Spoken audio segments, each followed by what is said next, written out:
Right, it's Tebow. He's running all the way back to the left to the 5-yard line, stretches it out.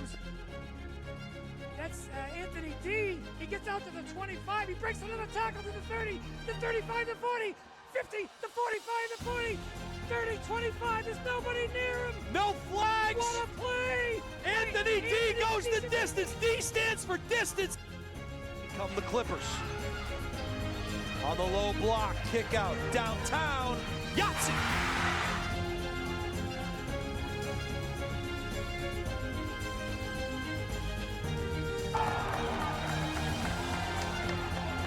By Landry, double 0, 0 on 0. Caruso from downtown, knocks down a triple.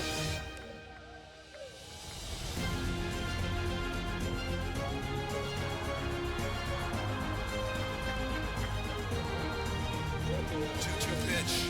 Base hit left field. Austin Suchecki gets it done.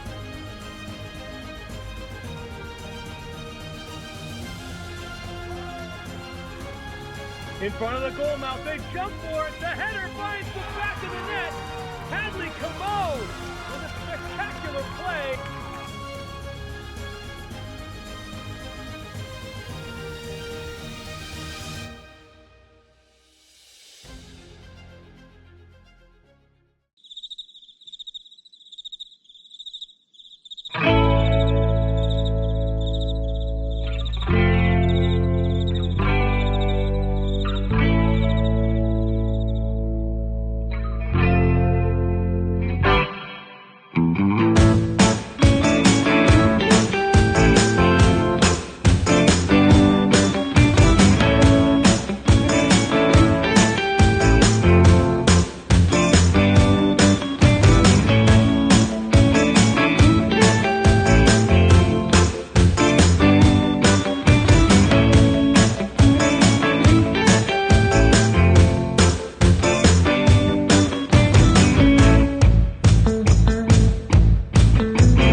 everybody, and welcome to historic Holman Stadium for this afternoon's doubleheader. It's the semifinals of the Division I New Hampshire Boys Baseball for 2025. And do we have a couple of exciting matchups for you, including, to start off, it's Salem against Winnacunnet, a battle of the improbables. 10 and 11 seeds are here to face each other in the semifinal. I'm John Collins, along with Jason Roby and the highlight guy, Steve Cody, who we're bringing this to you in conjunction with the highlight guy on the NFHS network. I couldn't be more excited to do this doubleheader again with you, Jason. It was an endless source of excitement last season, and here we are for a good, 6-8 hours of baseball today?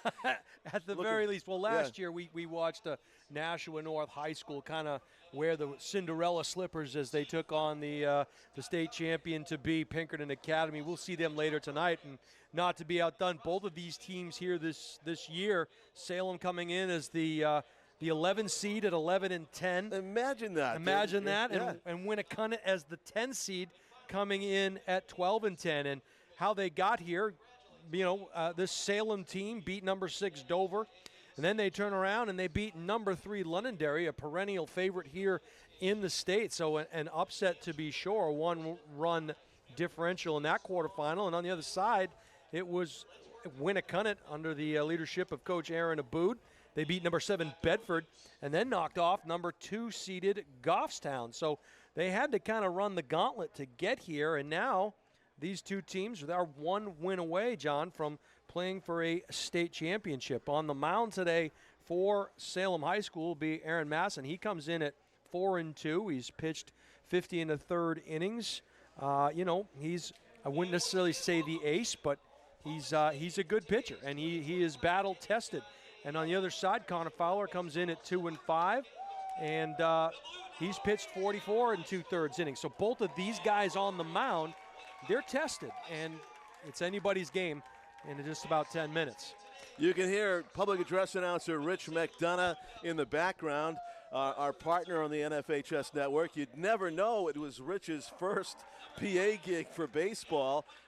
Jason is a polished football PA guy. Have you done baseball too? I have not done baseball here, I don't think, but what a great place to call a game. And oh, terrific. We are spoiled here, John Collins, and for those of you watching from around the state as we meet the starting lineups for the Salem Blue Devils.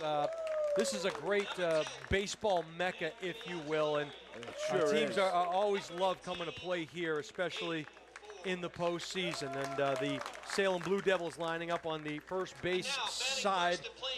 This is a team that can put the ball in play, and again, both of these teams play timely defense. There were low-scoring affairs in their quarterfinal games, and you know, yes, they were the 10 and 11 seed, but they've won 12 and 11 games respectively. So they've been in the win column.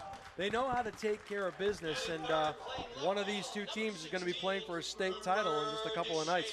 Timely and taking care of business. That's a really good description of the Salem Blue Devils and the Winnacunnet Warriors. I take it over the fact that it was great timing that they won the games against their opponents in the semifinal, Dover and Londonderry, after losing to those two teams 10-3 and 9-1 during the regular season, and yet when it came playoff time, they found a way to win those single elimination games. And you know this better than anyone, John. Baseball is a funny game. Oh, it's quirky. There is no guarantee that you know, just because you handled your business the first time around, that you can do it again a second time around. And in a lot of ways, you don't really see the same team. You might not see the same pitcher and so forth. I mean, it's a situation. Injuries play into it. And in Division I, the number 1 seed gets a first-round bye.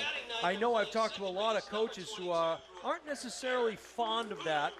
They want to reward the number 1 seed, but you're the number 1 seed, and you get to line your pitching up, you know, through the postseason. It certainly plays in your favor, and that's what Pinkerton was able to do. Look, if you don't like it, try to get the number 1 seed yourself. They only have to win 2 games instead of 3 to get to the big reward, the final game at the Toronto Blue Jays affiliate park up there. Why I'm drawing a blank on the Manchester Stadium where the Fisher Cats Stadium with the big prize, the grand prize is to play in the final game on Saturday. The weather looks iffy. How about that? There's a 10-day forecast for New Hampshire. It's beautiful for 8 days, and guess which 2 are terrible? It's Saturday and Sunday. Yeah, well, that's been the the theme right so far here in for 2025. Every Saturday at least is a washout. But we'll see what they do with the schedule, if anything. It's like a 20 to 40% chance of rain on both days. Neither one looks really great, Saturday or Sunday. So that'll be for the NHIAA decision makers to grapple with. But for today, ideal weather here. Breathtakingly beautiful day in Nashua and here at Holman Stadium. As the Winnacunnet Warriors are introduced, they're going right out on the field, the starters, because even though they are the 10th seed in this game, they're 1 seed above Salem. These two teams did not meet in the regular season. Did not play during the regular season, so first time you, first time me. You know how this works, John. These kids probably play a lot of summer league ball. They play a lot of different leagues and so forth. They probably know each other quite well, and but still, there's that factor of not knowing, right? And so we'll see the first couple of innings here as these teams probably try to get to know each other a little bit better, and the ins and outs and the quirks and how they play in the field against the batters, and how the pitchers approach the hitters and so forth. That's going to be a first-time deal. And when you talk about this Winnacunnet team, and we talk about how they beat Goffstown, you know, the number 2 seed, Harvey Reynoso had 2 hits. Alex Santora had a couple of RBIs. They rode the coattails of Coates, who's a sophomore pitcher, and Connor Fowler was, you know, the closer.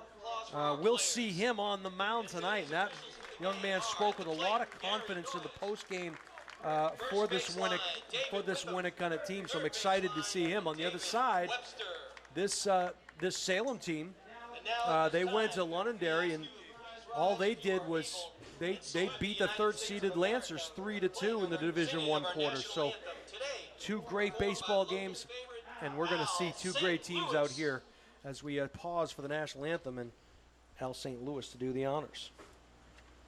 Oh, say, can you see by the dawn's early light what so proudly we hailed at the twilight's last gleaming, whose broad stripes and bright stars through the perilous fight o'er the ramparts we watched were so gallantly streaming, and the rocket's red glare, the bombs bursting in air, gave proofs through the night that our flag was still there. Oh, say does that star-spangled banner yet wave o'er the land of the free and the home of the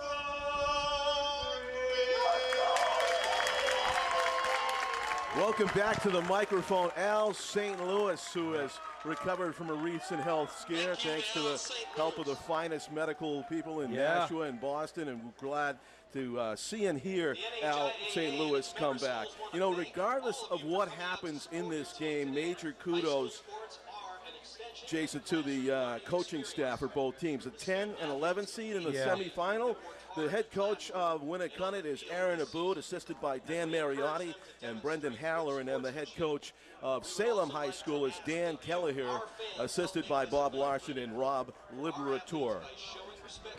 So it is a left-hander to go for Winnacunnet in their red, white, and blue uniforms. The school still celebrating the win by the Division I girls lacrosse team of Winnacunnet that took the state championship yesterday at Bedford High School as they were able to defeat Merrimack Valley. It's their first girls lacrosse D1 title, Jason, since 2006. In 4 tries, they were in the finals 3 times, and then they finally got the big win yesterday. Well, there's a reason why you play the games, right, Yes. John? They're not won on paper, and you can look at the top seeds and you know, you can prognosticate all you want, but you have to play the games, and nice to see them finally kick the door down, and you know, one of these 2 teams out here today is going to kick a door down and make their way to the state title game themselves, and it should be a good one as we watch the Warriors warming up out on the field. As we mentioned, Connor Fowler will take the hill, and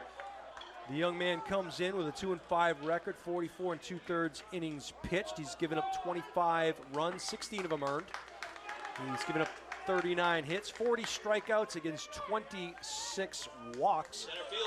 And Elias Mercedes will lead things off with a .311 batting average for the Blue Devils. A lefty versus righty battle here as Mercedes hits the first ball inside the bag for extra bases. It may be the left fielder's playing tight to the line. Ethan Roy holds him to a single, but how about that? 1 up, 1 pitch, and 1 hit for the Salem Blue Devils. The leadoff batter is aboard. Yeah, Mercedes just roped that one into left field on a line, and you know, kudos to the left fielder keeping it to just a single. They actually had him played pretty well out there. They did. They played him dead pull in the outfield, and that helped Ethan Roy get to the ball quickly before you imagine they bat him leadoff for a reason. The center fielder, Elias Mercedes, leading off of first, getting his first look at the left-hander Connor Fowler because, of course, these 2 teams didn't play during the regular season. And the sun reemerges here brightly at home in a brilliant Wednesday afternoon here in Nashua for the semifinal, first of two on the NFHS network. That's a fastball up in the zone. Strike one to Aaron Masson, the pitcher, the starting pitcher for Salem. About 75 on the gun there, John, unofficially here. Love having that. Yeah, so we'll keep an eye on that. Another check back over to first, sliding back in safely. Mercedes read that well. I don't know if it was a one-way lead, Jason, but we also don't know if that was the A move from Fowler. Those lefties, they just cheat. You know, you never know whether they're going to the plate or they're going to the first base bag. And there's no rule about a limit of amount of times you can throw over there in high school still. That breaking ball missed up high. Didn't break as much as he would have liked. Count goes even at 1-1 here. Masson looking for a fastball, and he just missed it.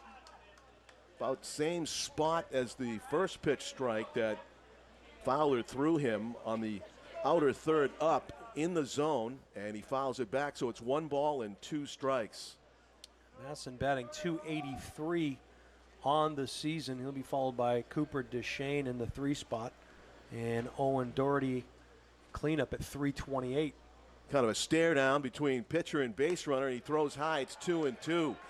Even though it's a 4 o'clock start, you look at the shadows, they haven't even really started to protrude from any of the players. It's because it's one of the longest days of the year here on June 15. Favorite time of the year, a lot of daylight, and it'll be daylight for much of the second game too. Throw to first base, and diving back in is Mercedes. John Collins breaking out the Farmer's Almanac here for you guys that are watching around the globe. And let's see if Mercedes will motor on this pitch.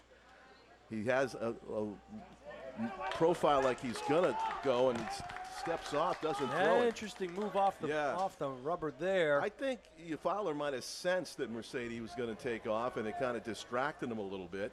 See if he throws over again. They checked him 3 times here. Another. Yeah, he's kind of distracted because he's in 1 pitch away from walking. Masson, he is on a 3-2 count, and you have the 3-hitter, Cooper DeShane, on deck, who's been a very hot hitter for Salem of late, the star in the Londonderry game. Would love to bat with 2 men on. The payoff pitch forthcoming from Connor Fowler. Throws to first instead, and back safely is Mercedes. Almost to the dugout side of the bag. You almost wonder if it had been a little bit closer to the infield side. It would have been a closer play, but they've checked on him 4 times already, John. So yeah, they're keeping him the close. book on him is clear. The 3-2 pitch on the way. He doesn't go, and a strike swinging. Good pitch there. Fastball outside. Cheese caught the corner. He was able to spot that fastball in the exact same spot 3 times in the at-bat. Masson did foul it off once, but he goes down swinging for the first strikeout of the game, and here is Cooper DeShane. He had a 2-run single to put Salem in the lead for good in the quarterfinal contest. 2 RBIs in that game, and they were huge. So he's coming in with some confidence. I checked out, I think it was TikTok. I was seeing they had Blue Devils moments on there, and the coach leads an interview of his players after they win the games. I thought it was a great thing. They all gather around, and he was interviewing during the regular season. DeShane, as you imagine, as the 3-hitter, was the star of a particular game, and he was quizzing him about what pitch he saw and everything. And I thought maybe you were making some videos on TikTok, John. I wasn't sure where you're going. Foul back over our right shoulder, and then you know how you click one more on TikTok, and there's another panel there, and it was put up 15 hours ago. It was a Denzel Washington meme of saying, "We have come too long to lose now," in his very emotional way. I don't know what movie it was from, but it was Denzel Washington saying Salem has come too far to lose now, and they're up against a 10 seed. They got to feel really good right now about their chances. Both of these teams playing with house money, right? Yeah. You've gotten to this point, and 11 against the 10 seed. I tell you what, they were playing catch with a football out on the infield when I got here at 3 o'clock. So that's a bigger lead. Doesn't go, and it's a strike. 3 called. Yeah, that was too close to take. Looked like it did take a bite out of the outside corner. And Cooper DeShane goes down looking. So 2 strikeouts in a row after yielding a hit on the first pitch of the game. You stole what I was going to say. I feel like Fowler has battled back here. It was shaky that first at bat. He was waiting on fastball and he got it. And he's battled back and struck out the last 2. He dealt with the 3-hitter quickly. Here's Owen Doherty, and again, he's not forgotten about the runner. Basically took the legs out from under Elias Mercedes. He's not been able to solve that move in order to get a jump. Hit hard to left center field. This is going to get down for extra bases. Perhaps a good job in center by Harvey Reynoso to cut that off so it did not go to the wall. And even though there are 2 outs, the runner makes it to third, but not home from first base. Second and third with 2 down now in the Salem top half of the first. Again, a great swing there put on by Doherty as he just roped that one into center field. And a nice job by the center fielder getting that ball in quickly. It was well played out there. Wind blowing kind of dead center as we sit right now swirling to the right. But again, it seemed like they had him played pretty well out there. May have saved a run, John. That was a case of Doherty jumping on the ball so much, Jason. I thought maybe he hit it toward the end of the bat. Yeah. It didn't have quite the carry. If you get it on the sweet spot on the barrel, that might have made it all the way to the track and produced a run. But again, a great job by Reynoso in center field to read that and catch it on a hop and keep the runners from scoring. Now the batter. First pitch, Dom Toscano brings in 1. They're going to wave the runner. There'll be no play at the plate. It's a 2-run single and to second base on the throw home. Dom Toscano wastes no time. It's a 2-0 Salem lead. Toscano went the other way with that pitch, John. They had him shaded to left field, and he pushed it to right field, scoring 2. Nice job of hitting there by Toscano. Great job. Salem jumps out 2-0. Yeah, that was definitely the gap, the go-to gap. Nobody was going to get that one. And first pitch swinging. All the hits have come on first pitch swinging. So the book on Fowler is, you're going to get a good one on that first pitch. Yeah, and don't take it. I don't know if this is exactly sabermetrics, but from my experience at playing ball for a long time, you get a pitcher like this, he throws strike 1. Yeah. You get a pitcher like this that walks very, very few people. It's like if you give him the first strike every at bat, you're putting yourself at a huge disadvantage. And Salem certainly came in here. The leadoff batter, Mercedes, got a base hit on the first pitch, and Dom Toscano with the biggest hit of the game on the first pitch to right center field, and it's a 2-0 advantage. And how about if they could get this run home from second with 2 out? Kyle Giarrusso batting from the right side. Giarrusso has a .311 batting average from the 6th spot. That one inside, called strike. Giarrusso turned away from it like it was inside, but it caught the corner. Home plate umpire sits right over the catcher's left shoulder, and he got a good look. So it's 1 ball and 2 strikes, and 1 pitch away from getting out of this. Fowler could strike out the side, but he throws that high, but he has given up the 2 runs. On 3 loud hits, the leadoff batter and the middle of the order, Owen Doherty and Dom Toscano coming through in a loud, big way. Well, the key there, John, you said it, loud hits. Those are not dribblers through the infield. Those are balls that are really put in play, and this Salem team is dialed in right now as to what Fowler's throwing. They sure are. Big hole on the right side of the infield as the second baseman holds the runner close. Swings through it. It is strike 3, so he did strike out 3 batters, but Salem scores 2. And as we go to the bottom of the first inning, it's 2-0 Blue Devils. And once again, today's NHIAA Baseball Semifinal game is brought to you by the Highlight Guy in conjunction with the NFHS Network. Give us a chance to talk about the Service Credit Union. Service Credit Union salutes our student athletes and the values they represent: teamwork, leadership, and dedication. Learn more about SCU's commitment to your community at servicecu.org. Final Forms. Final Forms leads the way in sports registration for the compliance, health, and safety of our athletes and is an official partner of the NHIAA. See finalforms.com for more. Let's talk about the digital programs. We're using them here today to look up today's games on the NHIAA network. The rosters, team photos, more are available and the championship's digital programs. While you watch at home, view the programs on your laptop, tablet, or mobile device at NHIAA.org. And lastly, congratulations to all the incredible athletes competing in the NHIAA State Championships. As you continue to push your limits and chase greatness, the New Hampshire Liquor Enforcement reminds everyone to stay strong and responsible. Let's work together to prevent underage alcohol and tobacco use. All right, we're going to head to the bottom of the first inning. John, your first thoughts on this Salem team at the bat, at the plate? Confident, Yeah. Knowing what they want to do when they step in the box, not being timid at all. We saw the first pitch swings and to full effect, 2 runs in. The Winnacunnet Warriors staring up at a 2-run deficit now as they're going to get their first look at Aaron Masson, the pitcher for the Blue Devils, a right-hander. Yeah, Masson comes in with a 4-2 record, 50 1/3 innings pitched. He's given up 38 runs, 32 of them earned, 64 hits, 53 strikeouts versus 20 walks. So Masson with a chance now to work from the lead, and have to believe that that's a positive thing for your psyche, right, John, when you come in and your team has spotted you a couple? Yeah, not every catcher does what you just saw. Owen Doherty went out to the mound, kind of gave his pitcher an encouraging hug before the start of the game. All right. You don't always see that. Are you upset, John, that I didn't give you a hug when you walked into the press box? Is that what that was? Yeah, You're expecting a little once more. in a while, Jason. All right, I got you. Next No, time. that was unusual. You don't always see that. I mean, and I'm thinking that today is Randy Johnson's birthday, by the way. All right. He's 61 years old. I don't think he would be the hugger. Randy Johnson, do you? Strike on the inside corner. It does not strike me as, I public think he would be displays of affection. Get back behind the A plate. high heater may be coming your way. Yeah.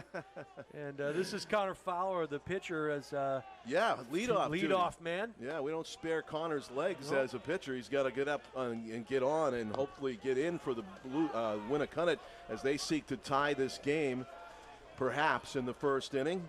Of course, Masson has other ideas as he delivers to the lefty hitter. Ground ball right side. Up with it is Kyle Giarusso for Salem, and he makes the play look routine. 1 up, 1 down in the Winnacunnet first. Yeah, you have to believe, put the ball over the plate, let your defense make plays behind you, and a nice job in the field there. 1 up, 1 down as Fowler grounds out to the second baseman. Next up will be Mason McDonald. He's playing first base today. He will play third if need be at times. He bats .352, right-handed batter. Get his first look at Masson. He's one of the rare first basemen that actually wears the number 3. We assign numbers to each position. 3 for first, 4 for second, 6 for shortstop. He's wearing the number 3 as a first baseman. That's helpful. There you go. Looks at ball 1. Nobody on, 1 out. Bottom of the first. Ground ball past the mound. It's going to be a tough play. Diving to his right. Base hit into center for McDonald. Mason McDonald is the first base runner for the Warriors today. Yeah, McDonald hit it sharply right up the middle there. Great effort by the second baseman to try to knock that down. That was Derek Boudou, but just hopped over his glove and into center. So they have something cooking now. The runner at first for Alex Santora, the shortstop, batting .288. The 3-hitter, you got to think he's in that 3 spot for a reason. As he swings and misses at the first pitch. That base hit to center. You got a right-handed batter, a second baseman. That's a thing, if he had done that in the regular season game, if they'd already met, that's a thing where the second baseman might make the adjustment in the second game they play and be in the spot. Almost, I mean, you have the lefty batter up now, and you can see the second baseman shaded over towards right. Slightly. Almost feels like he was kind of there on that last one. I think he was in the same spot. So maybe an adjustment that wasn't made. Yeah, and now now I would go actually a little bit further toward the hole, a little bit in and toward the hole. Yep. Double play depth, as they say. But you never know. I mean, it happens where you think you're perfectly positioned, and somebody whistles it by where you just were standing 5 seconds ago. Especially because the shortstop will be taking the throw on any attempted steal. Right. That's high. And 2 balls and 1 strike to Santora, who is in a hitter's count now as he looks down at his third base coach to see if they want to put a play on. Nobody has attempted a steal yet for either team. Looking back over his shoulder, Masson comes set and delivers. Popped foul to the left, and it's 2-2 is the count on Santora, the shortstop for Winnacunnet. According to the gun there, John, that one came in at about 77 miles an hour. So working the outside portion of the plate there was Masson. See if he goes back to that same pitch. Strike three. He gets the three-hitter swinging. So both teams have had their three-hitter go down by the way of the K, and it is now 2 outs in the bottom of the first inning. Warriors setting up their cleanup hitter, Bryce Pincinel, the catcher. And before we talk about Pincinel, who's batting .299, I want to point out what a great job of pitching there. Yeah. Came outside on the next to last pitch, and then buzzed him up and in on the fastball. Good job of pitching by Masson. All kinds of different looks. He was leaning, and the throw over is not in time because McDonald was quick to get back. Didn't have a huge lead. He took a jab step as the pickoff play was happening, but was able to get back to the base. And back to concentrating on the hitter, Bryce Pincinel. Seemed to be taken all the way as it's in the dirt. You got to love that when you gamble and you take it all the way and the thing misses. It's like, nah, I'm up. 1-0. Of course, a lot of guys just have a rule, I think, against swinging at the first pitch. It drove me nuts, Dustin Pedroia, his whole career. I am convinced he would have hit 50 points higher if he would have lifted that band. There goes the runner. Throw to second is high, and sliding in safely, McDonald got a great jump. Got a great jump. May have had, even if the throw was on target, it was airmailed into center, so good job of backing it up. But base is stolen. Runner into scoring position as McDonald stands on second base. So RBI opportunity here for the Warriors, who are down 2-0 to begin things. Historic Holman Stadium. Never looked finer. Nashua Silver Knights season is underway here. They've played 4 or 5 games already. The pitch, foul to the left toward the dugout. You called any Silver Knight games? We did an education day game in the morning. It was packed with all the school kids. It was just tremendous. A beautiful day. And the Silver Knights won in a walk-off, which the Amherst Street school kids got to see. They were the only class that got to stay because they had a short walk. Yeah, they live right across the way. Yeah, they didn't have to go back to their bus and bus back to their schools elsewhere. So they were really loud. They tried to make up for 33,000 kids that left. But the Silver Knights won it in a walk-off over Worcester. And it was Jackson Marshall Day on the visitor in the visiting uniform. Man, he didn't disappoint. He had a towering shot, right? He had one foul that it was the foul pole wasn't high enough. He is a major league prospect. It hit Janot's top of Manchester Street. And we're going to see his old team that reloaded Pinkerton in Game 2 of this fantastic doubleheader that we have here on NFHS. Pincinel has worked at 3-1. Oh, here's the hitter's count. 3-1. As my son checks the runner at second and delivers low and outside, he walked him. So Pincinel takes a walk, and here comes the center fielder, Harvey Reynoso. I think every baseball coach in the world will tell you the one thing that you can't do is have errors and walk base runners, walk people. Right. You can't. Those are things that will drive coaches crazy and really doom most teams if you do it too much. So certainly with 2 outs and now first and second, it's not a terrible thing, but extra base runners, extra pitches to the pitcher's arm, all those kinds of things. That is a hidden damage from too many walks that people don't talk to. A lot of ground ball left side, slowly hit. To his right goes Patrick Ross, and he'll have no play. And I'll tell you, a great job there by waiting for that ball to go by him as McDonald kind of caused a little bit of a change in direction by the shortstop. Yeah, a little bit darting of a screen. In front of that ball. A screen, some if you Stanley will. Cup playoffs, Maybe so. Standing in front of the goal mouth. That's right. But I didn't know if he should charge the ball or stay back on it because not knowing where it was going to go. So not a good read because of the screen. I would love to see that again, but as a shortstop, and I've done this a few times, Jason, on a tough play like that, I will create contact with the base runner if I can. I will charge in to play the ball. Yeah. I'm not leaving where the ball is, but I won't shy away from the contact. He was deep in the hole. You look at it now. He was pretty deep. He was deep, yeah. And But I think the base runner was enough in front of him, like you said, that contact wouldn't have been there. But that was really the only way that Salem was going to get an out of that. Meanwhile, Branston Lark, the second baseman, left-handed hitter, has a huge opportunity here with bases loaded, 2 outs. .333 batting average for Branston, the second baseman. And 3-0. Does he get the green light? No. No, I don't think so. But, well, he's batting 3 over 3. No, he's he batting is, right? 333, but it'd be a gamble. I think you got to make him throw a strike here, number one. Number two. Take a look. Sorry, Jay. Go ahead. The center fielder. Yeah, I was going to. Now, beat me do to the they punch have an again, John. idea? They haven't played these guys. Are they sure that he can't hit the ball over their head? That is not very far away. Well, all the outfielders. All the outfielders are playing relatively shallow, and maybe that's to protect like more than one run. They want to stop more than one run from scoring on any base hit here. Gamble at he strike. Got the corner. Generous corner at that. Waited on that one and held it there for an extra half a second to get the call. Even if you do have the green light on 3-0, your coach is going to strangle you if you swung at that one. This is looked true. to be outside. This is 3-1. That one is up and away, and it's a run walked home. You just talked about the So that's walk, the second walk, but that second walk produces a run because of the first walk. So, So Mason McDonald trots home. The bases are reloaded for the Warriors. Ethan Roy, the 7-hitter in the lineup, getting an opportunity here in the first inning as Aaron Mason has thrown a lot of pitches. And that could come back to haunt later in the game for the Blue Devils. Roy batting .283 here. That's a strike. Taking all the way. Nice pitch there on the outside corner. So the last 3 batters in a row reached by a couple of walks and an infield single. 2-1.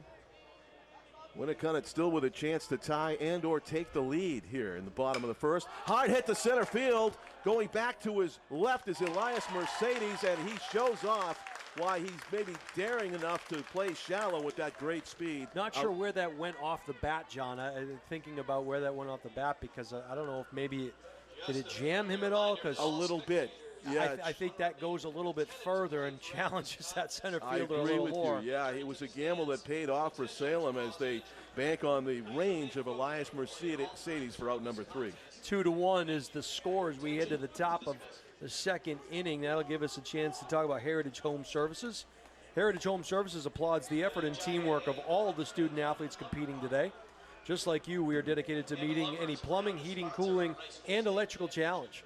We give all of our all in every job for every customer. Keep striving for greatness with Heritage Home Services. And the championship apparel is available online from our partners at Northwest Designs, Inc. Commemorate your championship experience with an event t-shirt or sweatshirt today.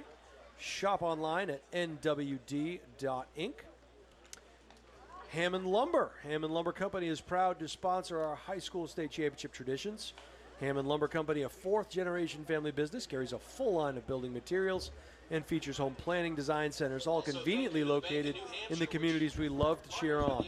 Learn more at hammondlumber.com. And lastly, Coca-Cola Beverages Northeast proudly supports the NHIAA and its championships.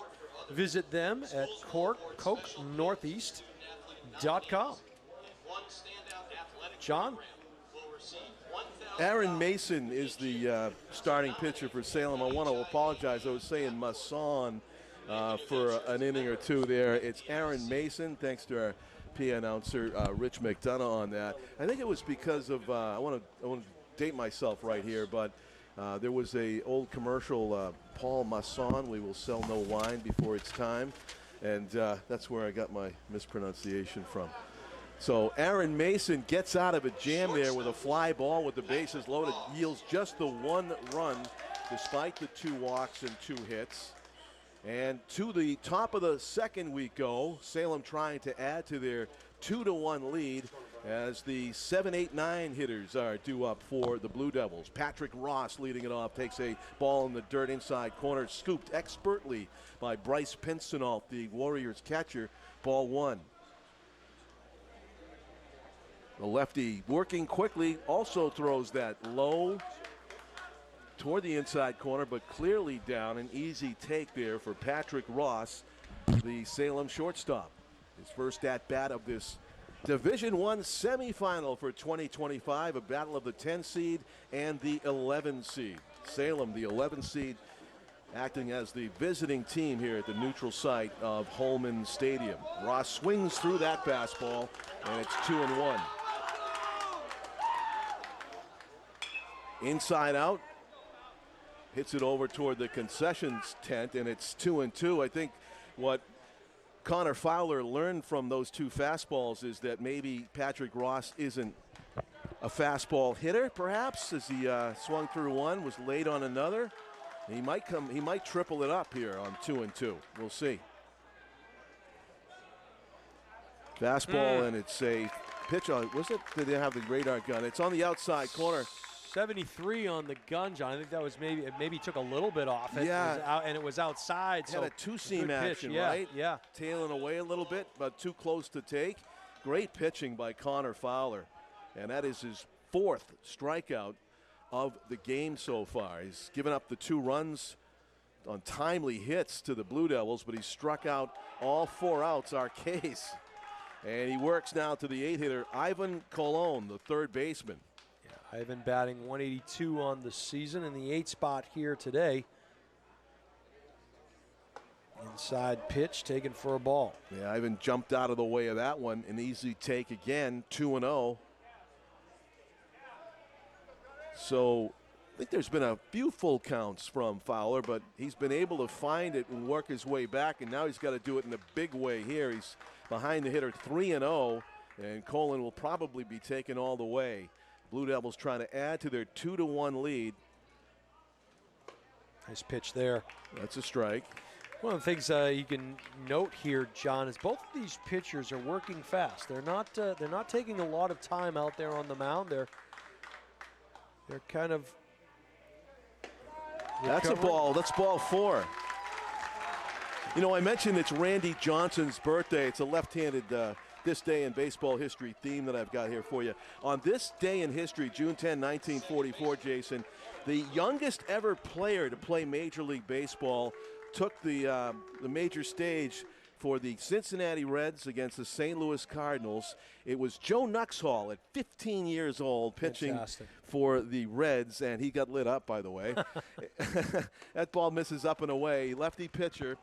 At 15, he was pressed into duty because of World War II. Everybody was so shorthanded, all the teams. They put him out there in an 18-0 loss. Wow. I guess he'd already signed with the Reds because he ended up having a 16-year career with the Reds, but it was there was a break between 1944 and it was 7 years later when he was 22 years old that his career really started.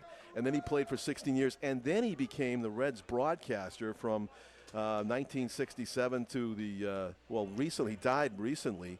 So he yeah, couldn't Joe even Nuxhall. drive. He couldn't even drive to the stadium for the games.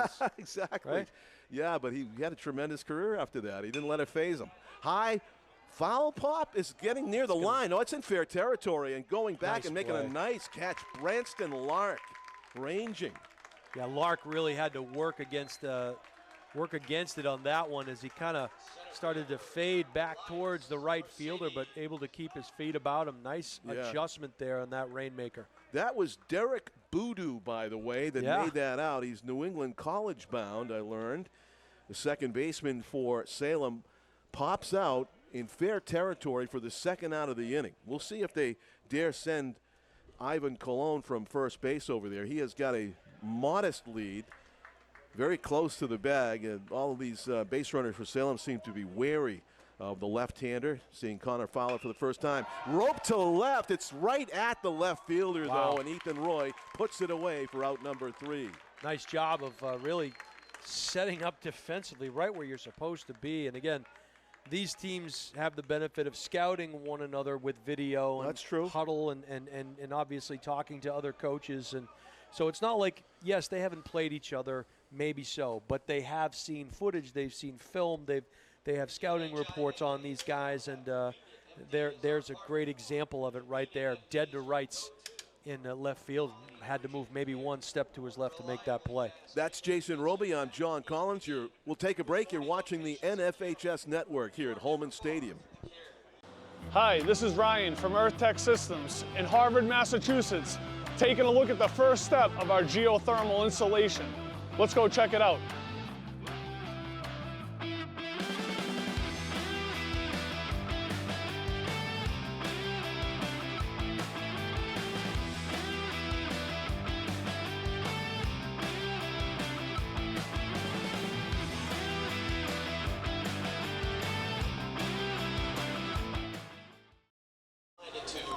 Back to Holman Stadium as we go to the bottom of the second inning. First game of a semifinal doubleheader here. The boys baseball D1 semifinals for 2025. John Collins with Jason Roby and the highlight guy, Steve Cody. And I want to, again, apologize. We had Masson, I had as the pronunciation. Mason Long A, right? He Yep. does have two S's in it. And there was an old commercial, Paul Masson will sell no wine before it's time. But okay, well. First pitch swinging again. It's a high hopper over the shortstop's head.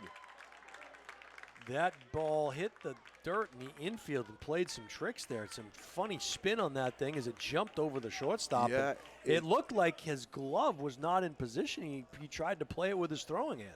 I've watched a lot of games here at home, and Jason, I've seen a live infield on a hard dirt. That was an unusually high second hop on the overspin there that went over the head of the shortstop, who really had no chance. Patrick Ross bunt to the right side, perfect bunt, and he's going to be sacrificed out at first base. Pitcher to the first baseman, but down to second goes Braden O'Hara. Oscar Fritz giving himself up in the 9 spot. So scoring position, O'Hara, who got that high chopper base hit. And that'll bring us back to the top of the order, and Connor Fowler, who grounded out to, he grounded out to the second baseman. 4-3, yep.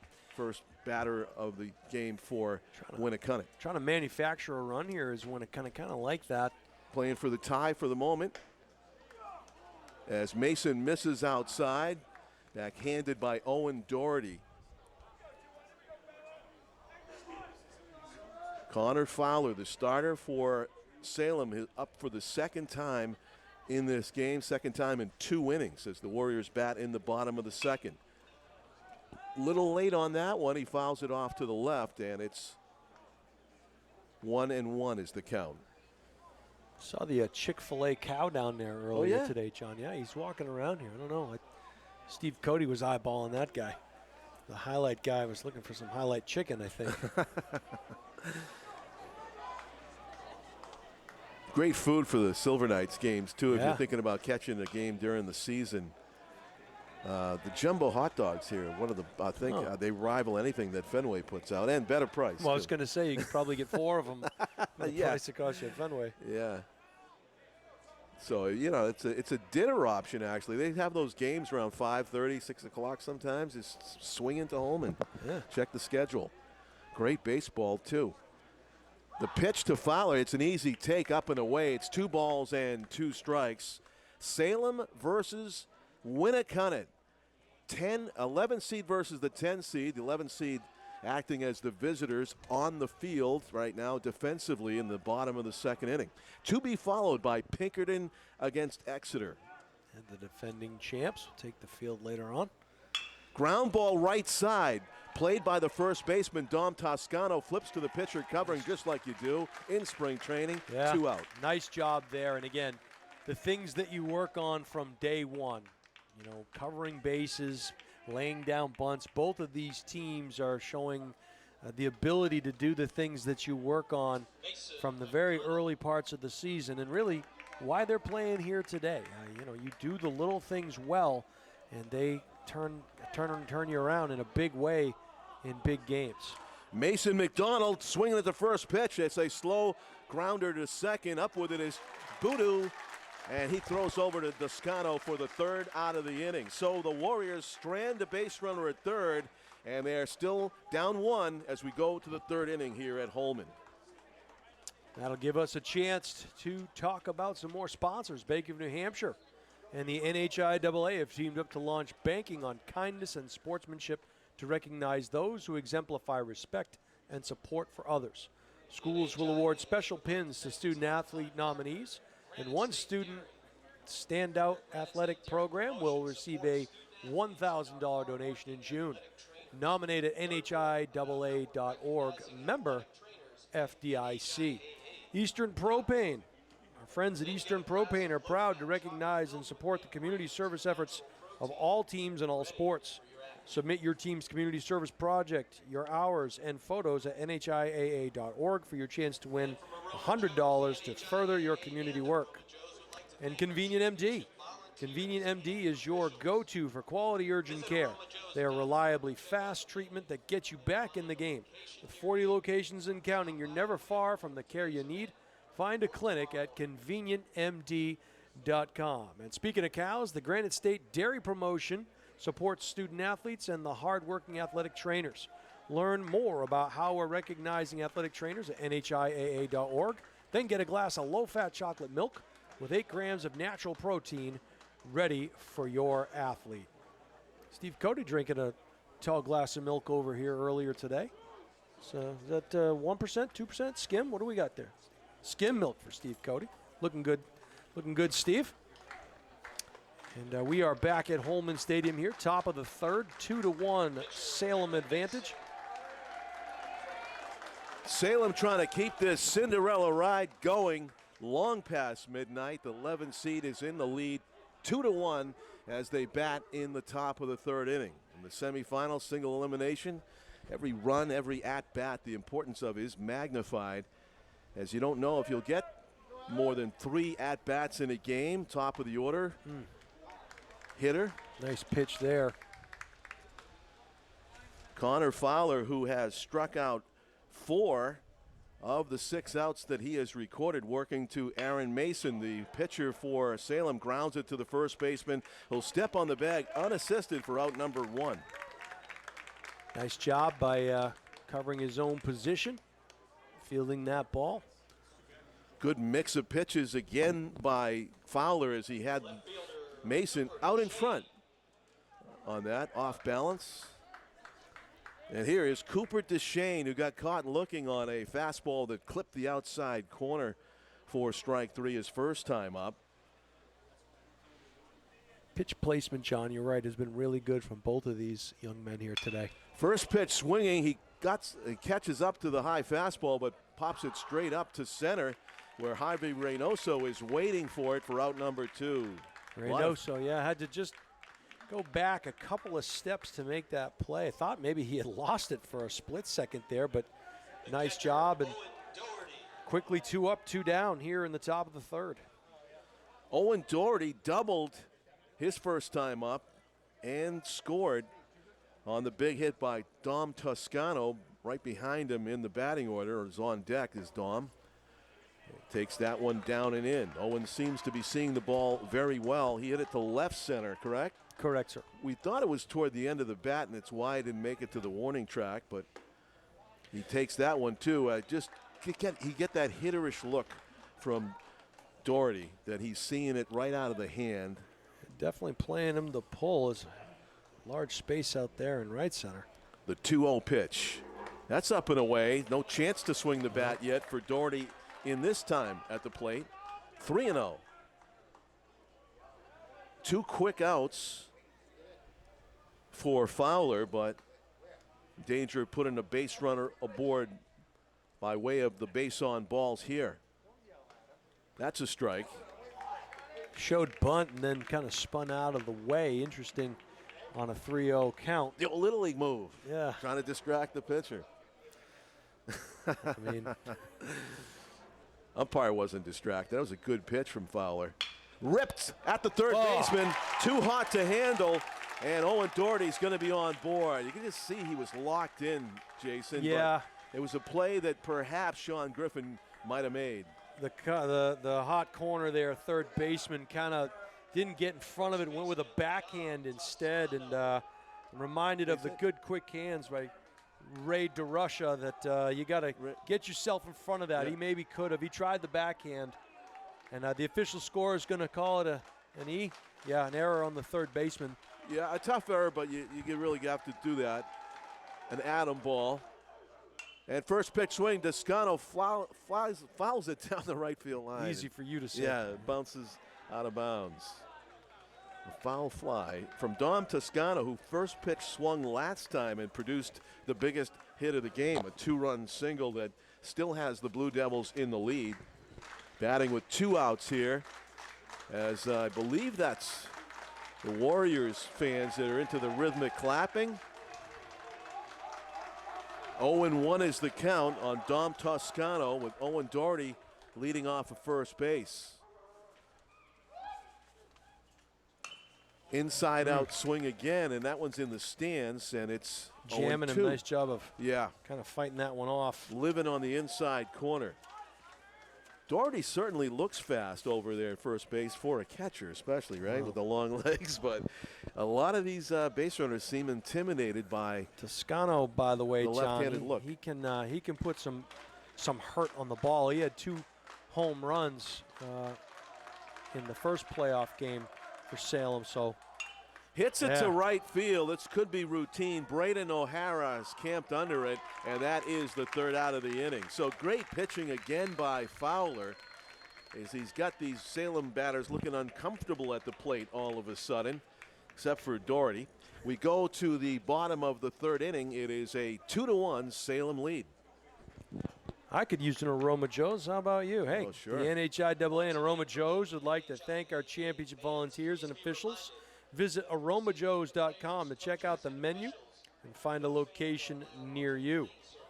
Final Forms leads the way in sports registration for the compliance, health, and safety of our athletes and is an official partner of the NHIAA. See finalforms.com for more. And Service Credit Union once again salutes our student athletes and the values that they represent. That's teamwork, leadership, and dedication. Learn more about SCU's commitment to your community at servicecu.org. And Special Olympics New Hampshire and the NHIAA believe that unified sports help young people become agents of change in their schools and communities. The NHIAA currently offers unified programs in soccer, basketball, outdoor track, and volleyball. Learn more at NHIAA.org. And let's talk about Wilson Sporting Goods. The NHIAA is proud to use products from Wilson Sporting Goods. For athletes to perform their best, they require the best, and that's what Wilson has delivered for over 100 years. Learn more at wilson.com. 2-1 here as we head to the bottom of the 3rd inning. Salem on top. Winnacunnet coming through. Second time through the order as the shortstop, Alex Santera.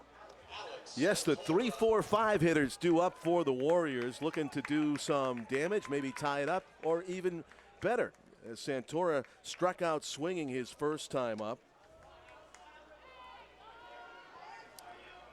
He'll get his second look at Mason.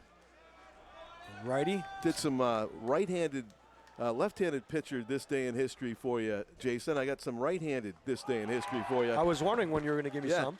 Okay. A strike on the outside corner by right-hander Aaron Mason. Very well placed to Santora. Dangerous hitter in the 3 spot. Takes a ball outside. 60 years ago today, College Baseball World Series. Steve Arlen, right-hander for Ohio State. 15 innings, 1-0 win. He went the distance against Washington State for Ohio State. Foul back. He struck out 20, and he stayed in 1-0. Ohio State. How many beats pitches? Do we know the Washington pitch State. count on That's that a one? great question. Yeah. I don't know what it was. That must have been. And I don't even know if he played Major League Baseball. He probably but- pitched the next day. Oh, he was.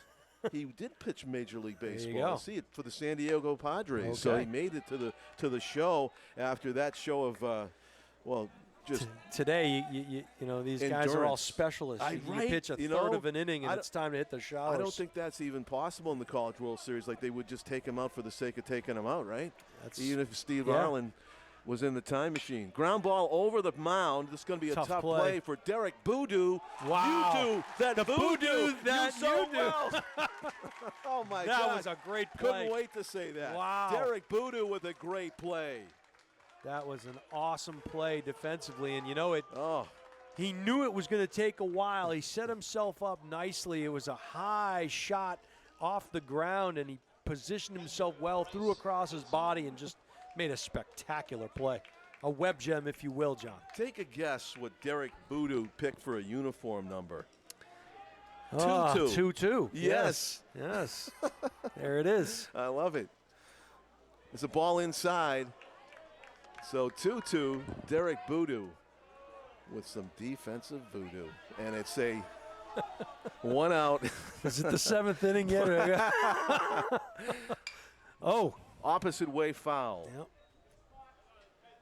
I wonder if these fans will just stick around for game 2, because that is going to be some kind of an exciting contest. You have to believe the winner of tonight might stick around for a little bit and watch to get Right. get a glimpse of the team they're going to be playing. Of course,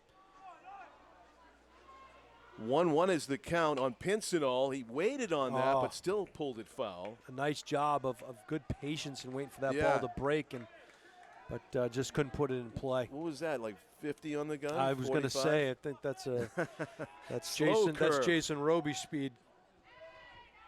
And Pincinel fouls it off. The 1-2 pitch on the way.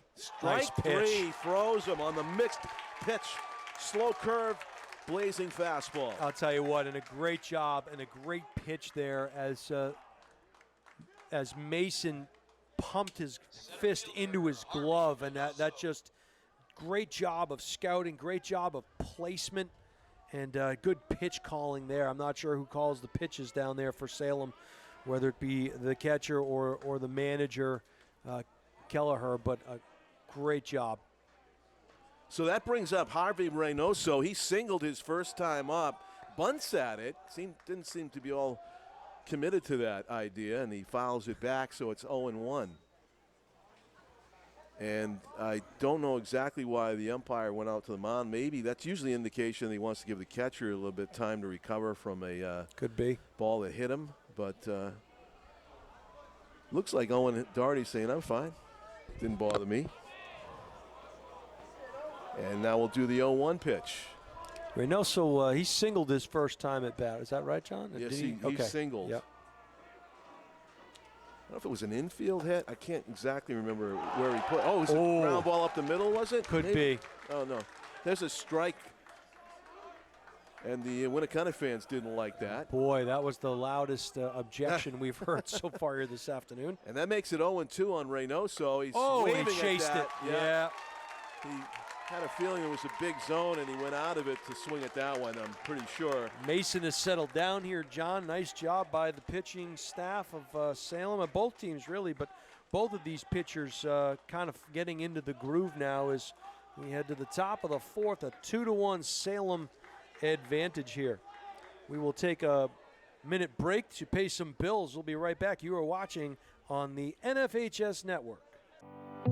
Stay up to date with all of the Highlight Guy's upcoming live streams. Subscribe to our YouTube channel today and never miss out on the games you want to see. Just go to YouTube, search The Highlight Guy, and hit subscribe.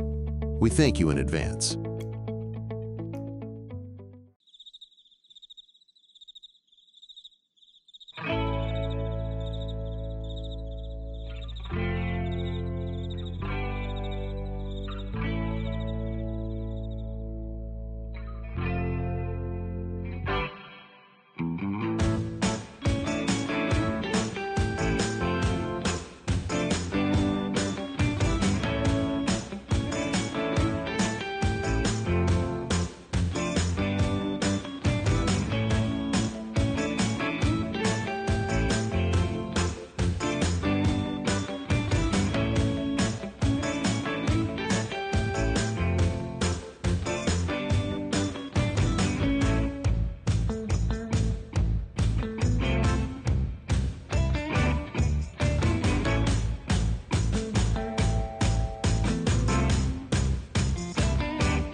All right, welcome back to historic Holman Stadium. It is NHIAA Semifinal baseball action.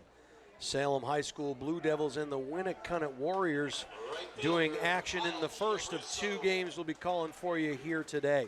That's Jason Roby. I'm John Collins. This semifinal game brought to you by the Highlight Guy, Steve Cody, in conjunction with the NFHS Network.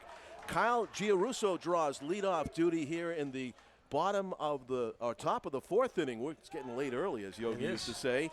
Giarusso, only his 2nd time up, struck out his 1st time. He's got a closed stance. You don't see too many of those anymore. Facing the lefty, Connor Fowler. Hits to center. Hangs up there, though, and Harry Reynoso cruises in to catch it. 1 up, 1 down in the Salem 3rd. Great job by Reynoso as he drifted back towards center field. Kind of the thing they teach you from Little League on, right? When that ball's hit, your first 2 steps are back, and then you rally forward as opposed to running forward, having to chase backwards. So nice job there in the field, 1 up, 1 down.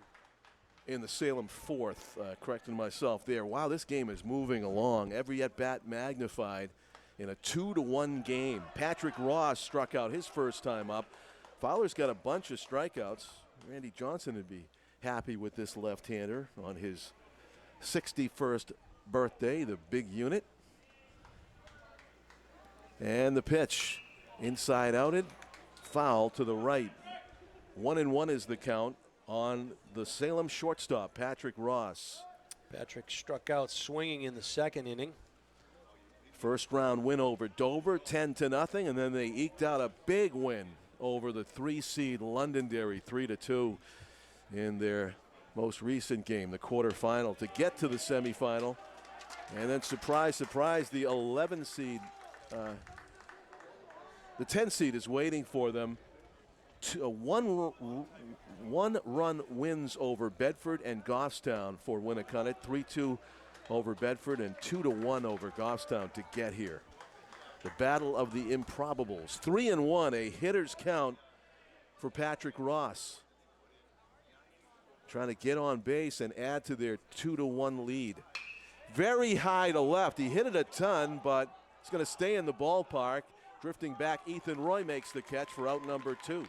A lot of room out there in left field. The wind's blowing out through center field, so I didn't know if it had the legs to carry quite enough. Got under it a bit, but you know, the ball will fly out of here today if you get it just right. Yeah, that was higher than it was deep off the bat of Patrick Ross. Ivan Colon walked his 1st time. Fowler took a lot off. It's a hard hit grounder, putting the skids on Sean Griffin's long throw is perfect across the diamond for out number 3. The pitchers trade 1, 2, 3 innings, and we go to the top of the 4th inning. Still, the Blue Devils up 2-1. That was not an easy play at third base. As, he kind of lost his footing there initially, backhanded it, but the throw was effortless, and a great job there in the field by Winnacunnet. College is expensive, but it doesn't have to be. An Army ROTC scholarship will pay up to your full tuition, teach you valuable leadership skills, and give you a head start across a range of Army disciplines and officership. Visit unh.edu/Army for more information. That's Army ROTC. And the Service Credit Union salutes our student athletes and the values they represent: teamwork, leadership, and dedication. Learn more about SCU's commitment to your community at servicecu.org. A meeting there outside the dugout by the Winnacunnet Warriors and their coaching staff and players. As I'm sure Coach Abood was telling his kids they're doing a great job in the field. Now let's go chase down this 1-run deficit and get back into this game, as Salem is taking the field and looking good so far defensively, which leads me to my next question, John. And I've had this conversation with several folks around the state, some coaches, different levels and so forth. The first round bye by the number 1 seeded team in the state tournament, and certainly Pinkerton earned that. I was curious on your take. Do you think the top seeded team should get a bye in baseball? Because a lot of times in other sports, they don't want that first round bye because you don't like to take a week off in between games if that's how long you have. But in baseball, it's a different story. You really get to set your pitching up. And It almost seems like the rich get richer in that case because you didn't become the #1 seed without having good pitching in the first place. And now, by not having to play that extra game, you get that bye and you really get to set your pitching up. Yeah, I mean, your ace really only has to pitch twice to win the state championship when you get the first round bye. I think it's the right way to go. I think you play all those games with there's like 15 teams in the division, isn't it, something like that? Well, the 15 make it. Make it. Oh, yeah, and make it. So Yeah. there's tons of teams in the division. And if you get the best record and you get the 1 seed, that should mean something. You should get some sort of an advantage for winning the regular season, you know. And now, what are your thoughts on if only they did that in the NHL. what are your thoughts on double elimination? That was brought up a couple of years ago as well. well. Double elimination. So you know, if that would definitely prolong the season, would give us a lot more gigs for sure. But I guess at the high school level, you just can't get away. There's Not a lot enough of groaning time and for yelling that. going on. Yeah. These pitches appeared to be off the plate. That looked like a nice pitch, that last one. Oh, it did? But, I thought so, but it was called a ball, I believe. So 3 balls and 1 strike, the count. That is above the zone, ball 4. Very close from Aaron Mason, but he misses and walks the leadoff batter. That is a big, big walk for the Warriors as they trail by 1. It is the bottom of the 4th inning. At bats at a premium as we go deeper into the game. And Ethan Roy, after the walk to Branston Lark, the second baseman, his second walk of the game, by the way. He's aboard with nobody out. Throw down a second, and airmail. He would have been dead, but he is safe because the ball bounced into center. So a stolen base on the first pitch for Ethan Roy. Or did he just go on his own before the pitch? Well, it was the right pitch. It was high, and he was in a great position. It was to a strike. throw. Okay. Yeah. Yeah, he just took off. They didn't waste any time. That's the tying run. They didn't sacrifice him this time. They just had him steal. And you wonder if that was the message at that meeting, right, John? Oh, perhaps. Let's get aggressive here. The bunt now is on at the self-defense right there. That would have maybe hit him. Definitely was a ball. Ethan Roy protecting his body with the bat just about. Pretty much.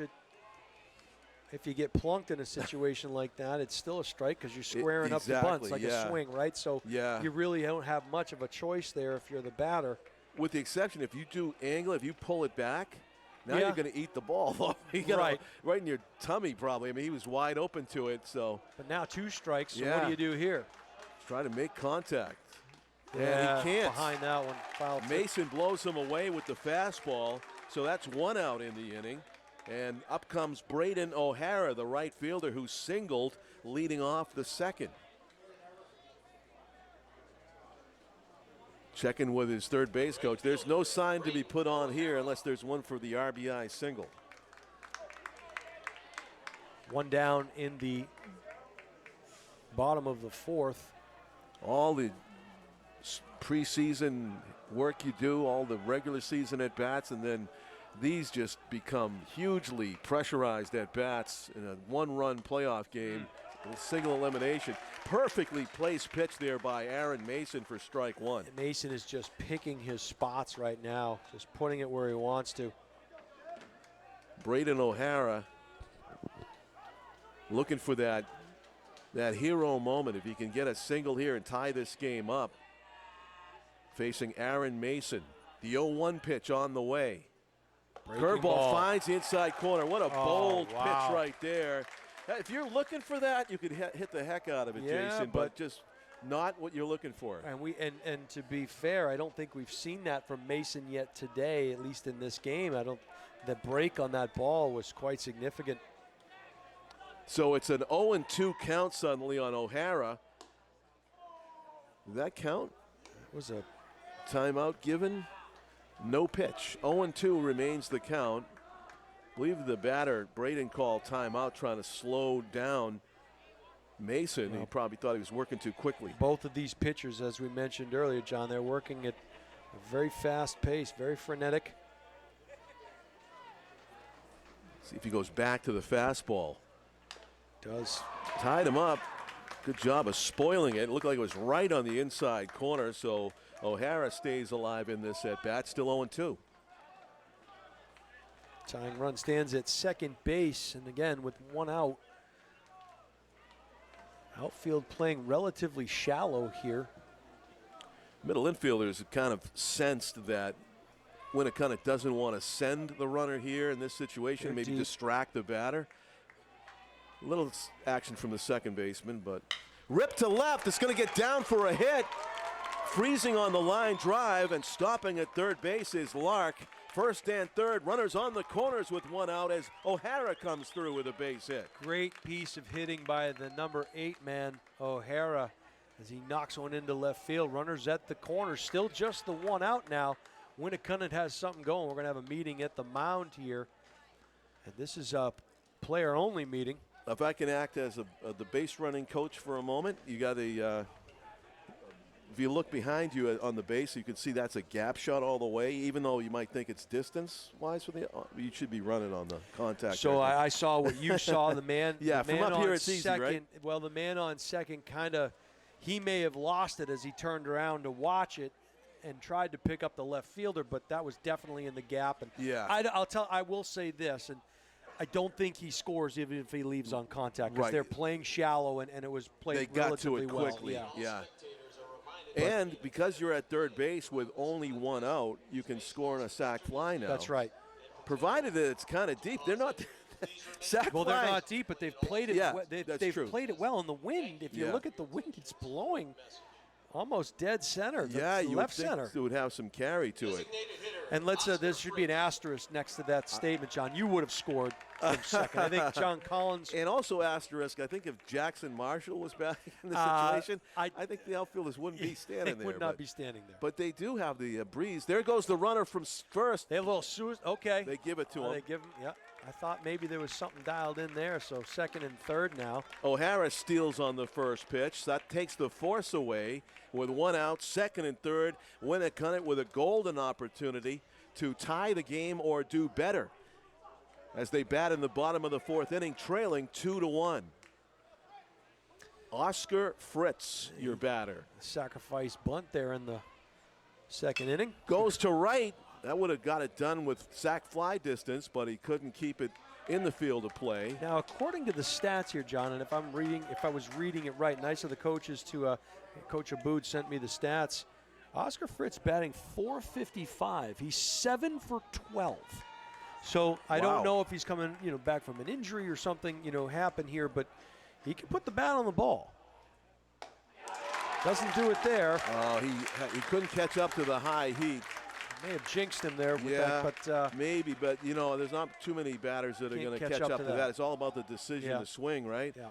And great fastball, great placement there by Aaron Mason, a key strikeout. That takes it from one out and a sac fly opportunity to putting all the pressure on Connor Fowler. The Winnacunnet starter has to, as they say, help himself and his team. Rips it to right and through past the first baseman.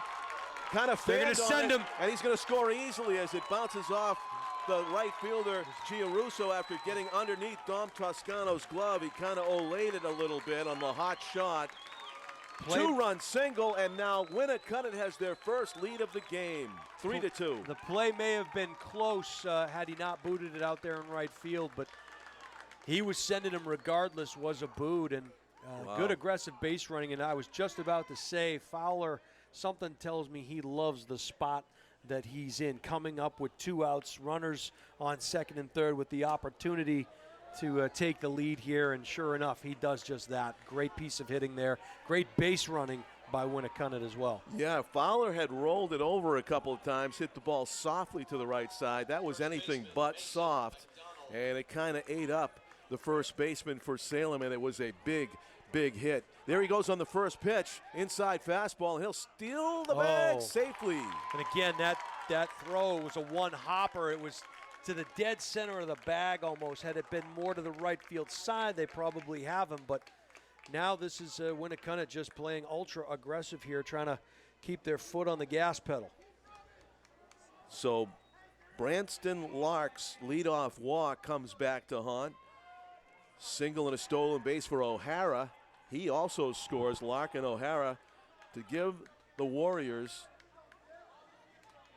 A 3-2 lead, and they're still looking for more here in the fourth inning. Man on second with 2 out. Ground ball past the mound. Patrick Ross with a nice play on a ball that came up on him at the last second for the third out of the inning. But Winnacunnet gets the job done. They come back and take their first lead of the game as we go to the fifth inning. Yeah, not an easy play there for the shortstop to make. Great adjustment. Yeah. Had to be an accurate, quick throw, and they get him. But Winnacunnet does their damage. They come out of the inning, 2 runs scored. They take a 3-2 lead in the top of the fifth inning, John. And listen, this game, I kind of thought it was going to go like this. Both of these teams, and we mentioned it in the pregame, playing with house money, nothing to lose here, having fun, going out there and just, letting it all hang out, so to speak. And both pitchers doing a nice job of picking and placing their pitches, and some good timely hitting by Winnacunnet, good aggressive base running, good defense being employed by both teams. I mean, exactly what you would expect in a semifinal game. The Winnacunnet Warriors, girls lacrosse Division I champions last night, and the boys baseball field would love to follow up on that success by earning their way into the state final, which awaits the winner of this game coming up on Saturday at Fisher Cat Stadium in Manchester. I think we have a pitching change Yeah, we here, do. John. Justin Coates, a sophomore. Okay. Rangy right-hander comes in place of Connor Fowler, who pitched well enough to give his team the lead and also came up with the big hit last inning. And if I'm not mistaken, I could be wrong, but I believe Coates was the winning pitcher against in that quarterfinal game, if I'm not mistaken, versus Goffstown. Wow, the biggest moment of his young pitching life. Pitching in the semifinal, Division I, New Hampshire semifinal here on a June 10 of 2025.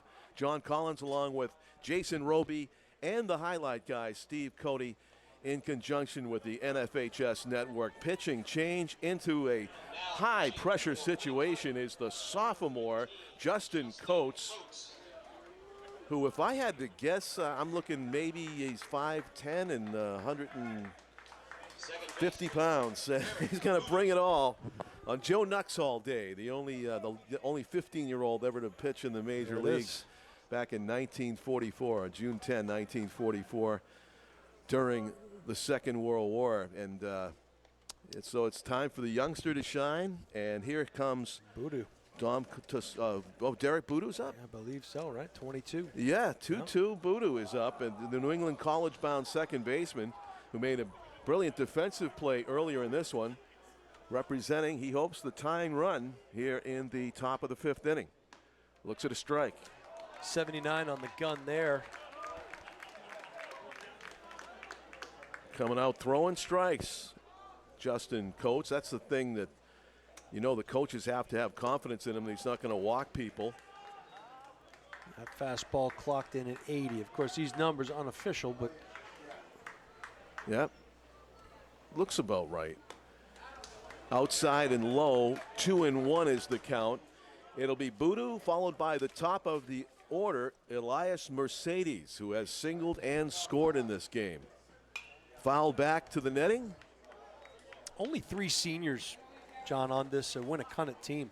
Wow. They have 5 sophomores and 2 juniors starting, so they may have arrived to the dance maybe a year early. Of course, those seniors are Fowler, as we mentioned, going to Colby Sawyer, Santora, the starting shortstop, and strikeout there, and Mason McDonald. So a perfectly placed fastball. Justin Coates comes into the game, strikes out the first batter he sees in Derek Boodoo, and it goes back to the top of the order with 1 out. Elias Mercedes, who's hit the ball hard twice, single inside the third base bag and a line out to left. His first look at Justin Coates might have factored into the decision to make the pitching change, how well Elias Mercedes was seeing Fowler. He seemed to see that one well as he did. Also as he rips it just foul of the third base bag. He was sitting dead red all the way on that one and got around on it pretty quick. Sure did. 1-1 is the count to Elias Mercedes, the center fielder for Salem. Saw that one well as he takes it low and away, 2 balls and 1 strike.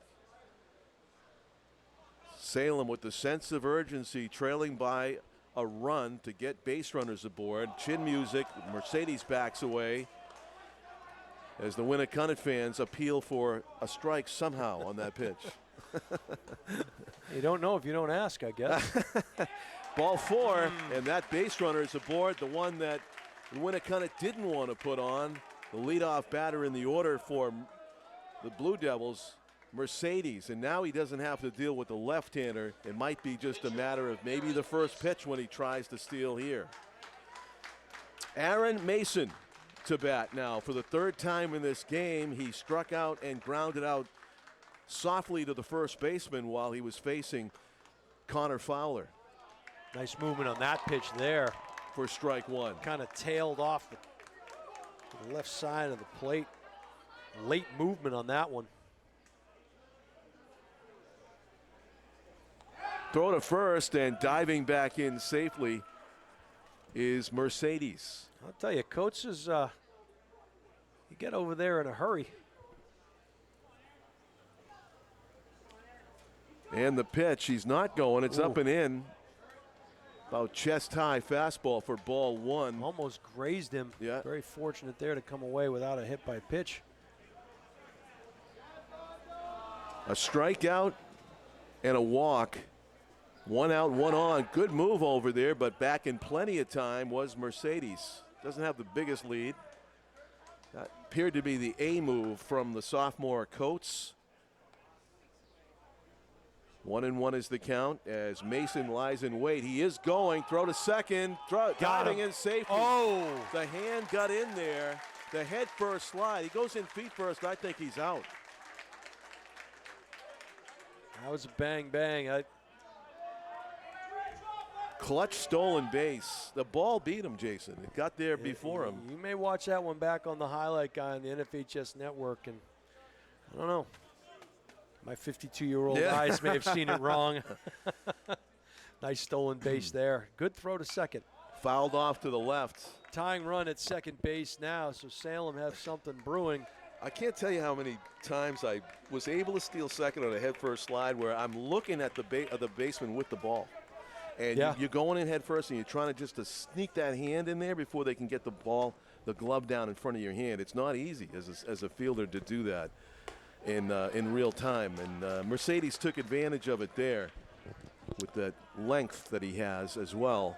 I'll tell you, it was a good job there by Mason, as well as he didn't move out of the box. He really just kind of stood his ground, and the catcher kind of had to move around, and there was no interference or anything. But fouled off to the left. And I got to say, one of the catchers that did throw me out, but the base umpire got it wrong, Rich Gedman. Is that right? I played against him in a Cape League tournament about 25 years ago, and the ball was there. Yeah. And I did my tricky head first, just like Elias just did there, and the guy tagged me on the hand, and the umpire said I slid under it. But I didn't. He got me. He got you. But I was safe, though. I didn't do honor system and take myself out, believe me. No, and you stole Rich Gedman. I told him later, too. I think it was like 10 years later here at Holman when he was coaching in the Futures League. But I digress. 3 balls and 2 strikes is the count. What an at-bat here from Mason with the game on the line. The pitch. Ground ball, hard hit through the hole. Yes, into right field. They're going to send the runner the long strides of Mercedes. I don't think they would have got him, even if it didn't go past Braden O'Hara. They might give the right fielder an error anyway, but that ties the game at 3. Big hit for Aaron Mason. It definitely would have drawn a throw, I think, but we'll wait to see the official score. Error by the right fielder. Okay. Yep. It's a shame that it robs. I believe. I think he wasn't gonna not send him though. I wonder what the rule book says on an error by the right RBI fielder. situation. When he's gonna send him anyway. I think he didn't hesitate. Ground ball to the shortstop off the wrists. He's gonna try to get one. He gets nobody. And it's another error. It's going to go against shortstop. It's a tough play, but one that could have been made by Alex Santora, and Salem suddenly threatening to take the lead after tying it up here in the 5th inning. That could have gotten him out of the inning, John, on a double play, and now you're just giving this Salem team extra at-bats, and more than that, the confidence to think that you can, now that you've tied it, you can make things a little more interesting. And Coach Aboud quickly out to the mound to talk to his troops, probably to settle them down here and say, look, let's keep the ball in front of us. Let's get the lead runner. Let's try to keep things in perspective. We're not, losing this game. We're tied up at 3 in a semifinal. Let's keep our heads about us and make the next possible play. Cooper DeShane, who loves to jump on that first pitch fastball, the 3-hitter for Winnacunnet, did just that once again, and it was a too hot to handle situation for the Winnacunnet shortstop. It puts runners on first and second with only one out, and it gets Owen Doherty, the cleanup hitter, to the bat in a prime spot. Things get very dangerous here with Doherty at the plate, so I'm sure that also some strategy being employed here by Coach Aboud as Doherty takes a called strike 1. Beautiful breaking ball right there by Coates. I mean, he couldn't have placed it any better, and not what you're looking for a first pitch if you're Doherty, so it just froze him. Inside move. Runner is not that far off the base, is Mason. He retreats. Second baseman holding him very close over there. And that's a high breaking ball. Went back to the breaking ball, but he missed that time, up and away, 1-1. So the school of thought here might be to keep Doherty off balance with some off-speed pitches, but after 2 curveballs, I'm thinking he's going to try to paint the inside corner with a fastball. Oh, he went back with the hard slider, and he got the call. Oof. Jason grimacing on that. Good movement late on that pitch. Who knows where it crossed the plate? Yeah, I mean, if Doherty swings at that, I'm saying that he chased. But it's a strike call with no swing, and it's 1-2. That's a curveball that stays inside, turning his body. Almost got nipped by it. So all breaking balls of some sort here. This at bat. Doherty's been on twice, reached by an error by the third baseman, and he ripped a double his first time up and scored. A strikeout here would be huge. Doherty calling timeout. Tough spot for the sophomore on in relief in the D1 semifinal. Justin Coates. Fastball here, John. What do you think?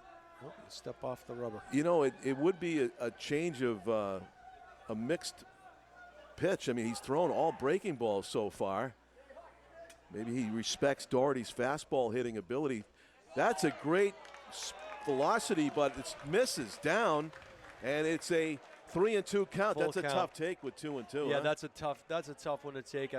It may have been hard to get your hands inside of the baseball on that pitch, but great spot. That one hits him in the helmet. Not happy. I think he's saying something to the sophomore, and you're not purposely throwing the pitch. No way what he wanted to do with that pitch whatsoever in that situation. No, stakes. Yeah, stakes are too high, and I think the umpire is saying that to him too, despite whatever Owen Doherty said to him in the heat of the moment. The umpire's like, just carry on. He's not giving any warnings or anything close to that. But meantime, bases loaded with 1 out. This is a jam of mammoth proportions. And Dom Toscano, who's got that pencil-themed bat, which I was never a fan of. Interesting. Yeah, I mean, what are we doing? There's a strike on the outside corner. You've seen those torpedo-shaped bats? I've seen wooden bats like that now. They make wooden bats. But have you seen the new bat? Oh, the torpedo shape. Yeah, the barrel extends down to the label. I could have used one of those back in the day for sure. The 0-1 is outside, 1-1. So Coates wants to do 2 things. He wants to avoid Toscano making hard contact, which he's done a lot of, and also avoid the walk, of course. Every importance of every pitch magnified. The 1-1 waves at it. Terrific breaking ball. Yeah, he fooled him on that one completely. And it's 1-2.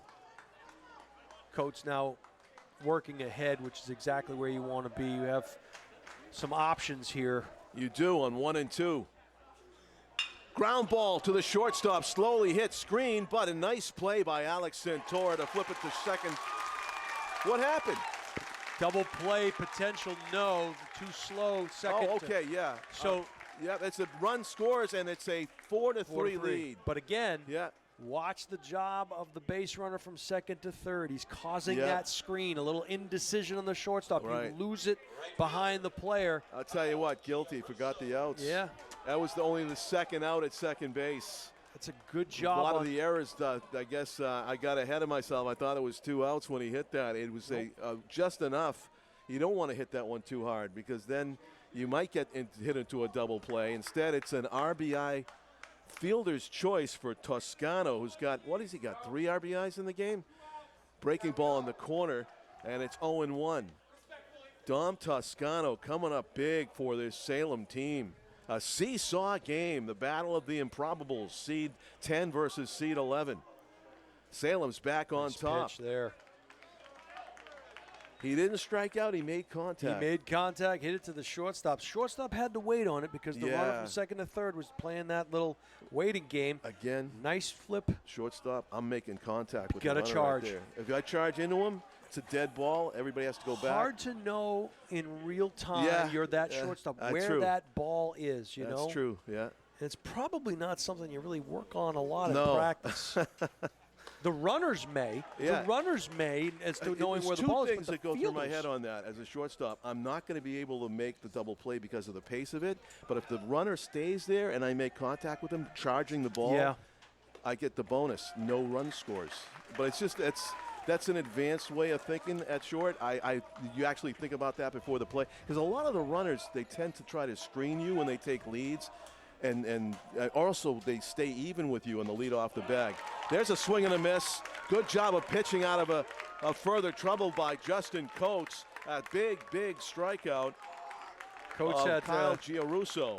Coach is pretty fired up. Yeah. He may have had some words on his way back to the dugout. But, hey, listen. 4-3. These kids are fired up, man. Salem. This is the state championship game. A state championship game berth is on the line here. It is. And we're heading to the bottom of the 5th. Salem taking the lead 4-3. We're going to take a 1-minute break, catch our breath here. You are watching the NFHS Network. Meet Bouvier Prepare, your game changer in college athletics recruitment. We cut through the chaos, focusing on superb communication and top-notch organization. One-on-one attention, tailored strategies, and a winning game plan for emails, calls, camps, visits, and offer closings. Be prepared. Your limitless future starts now with Bouvier Prepare.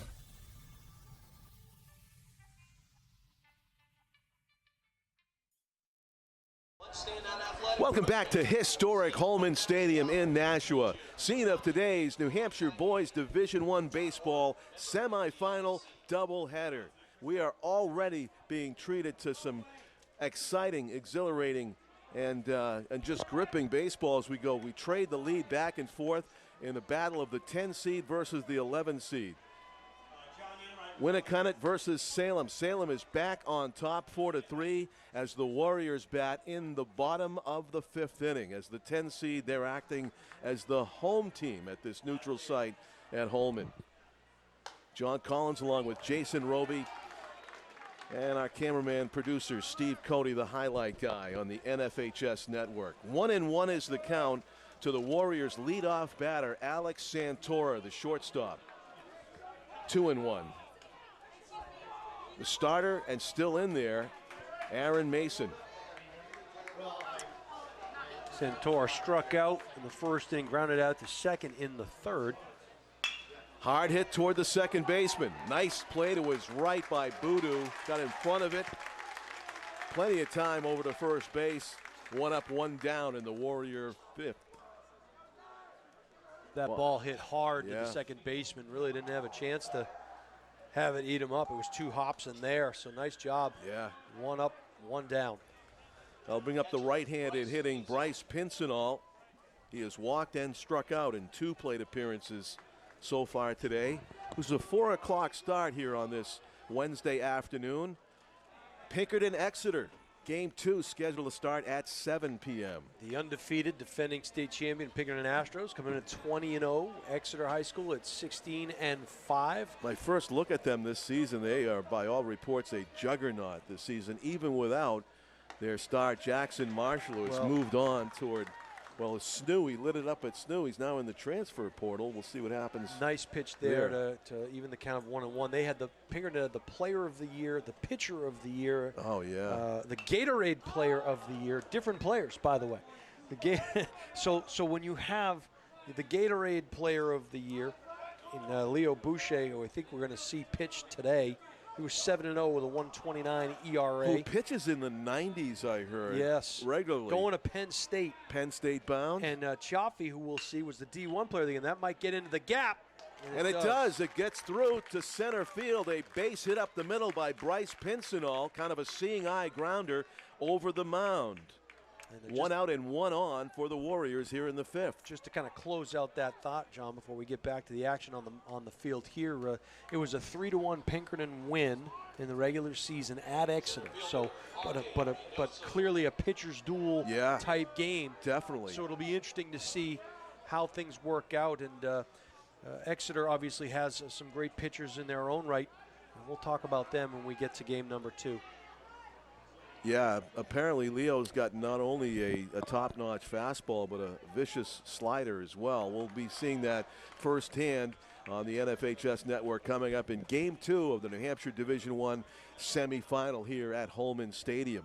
Harvey Reynoso has singled and struck out, batting for the third time, third look at Aaron Mason. Ground ball on one hop. Mason, great job of snagging that off his shoulder to first base in time. The 1-6-3 double play. Great job, a good stab at the mound there. Reynoso, who is a great runner, out by half a step on a perfectly executed double play. Mason to Patrick Ross to Dom Toscano on the stretch. That is just fantastic defensive baseball. Good positioning, good recognition, throwing the ball to the first base side of the bag so you can make that transition. Just a fantastic job by the Blue Devils. Yeah, they've made some errors in this game, but they certainly came up clutch in that situation.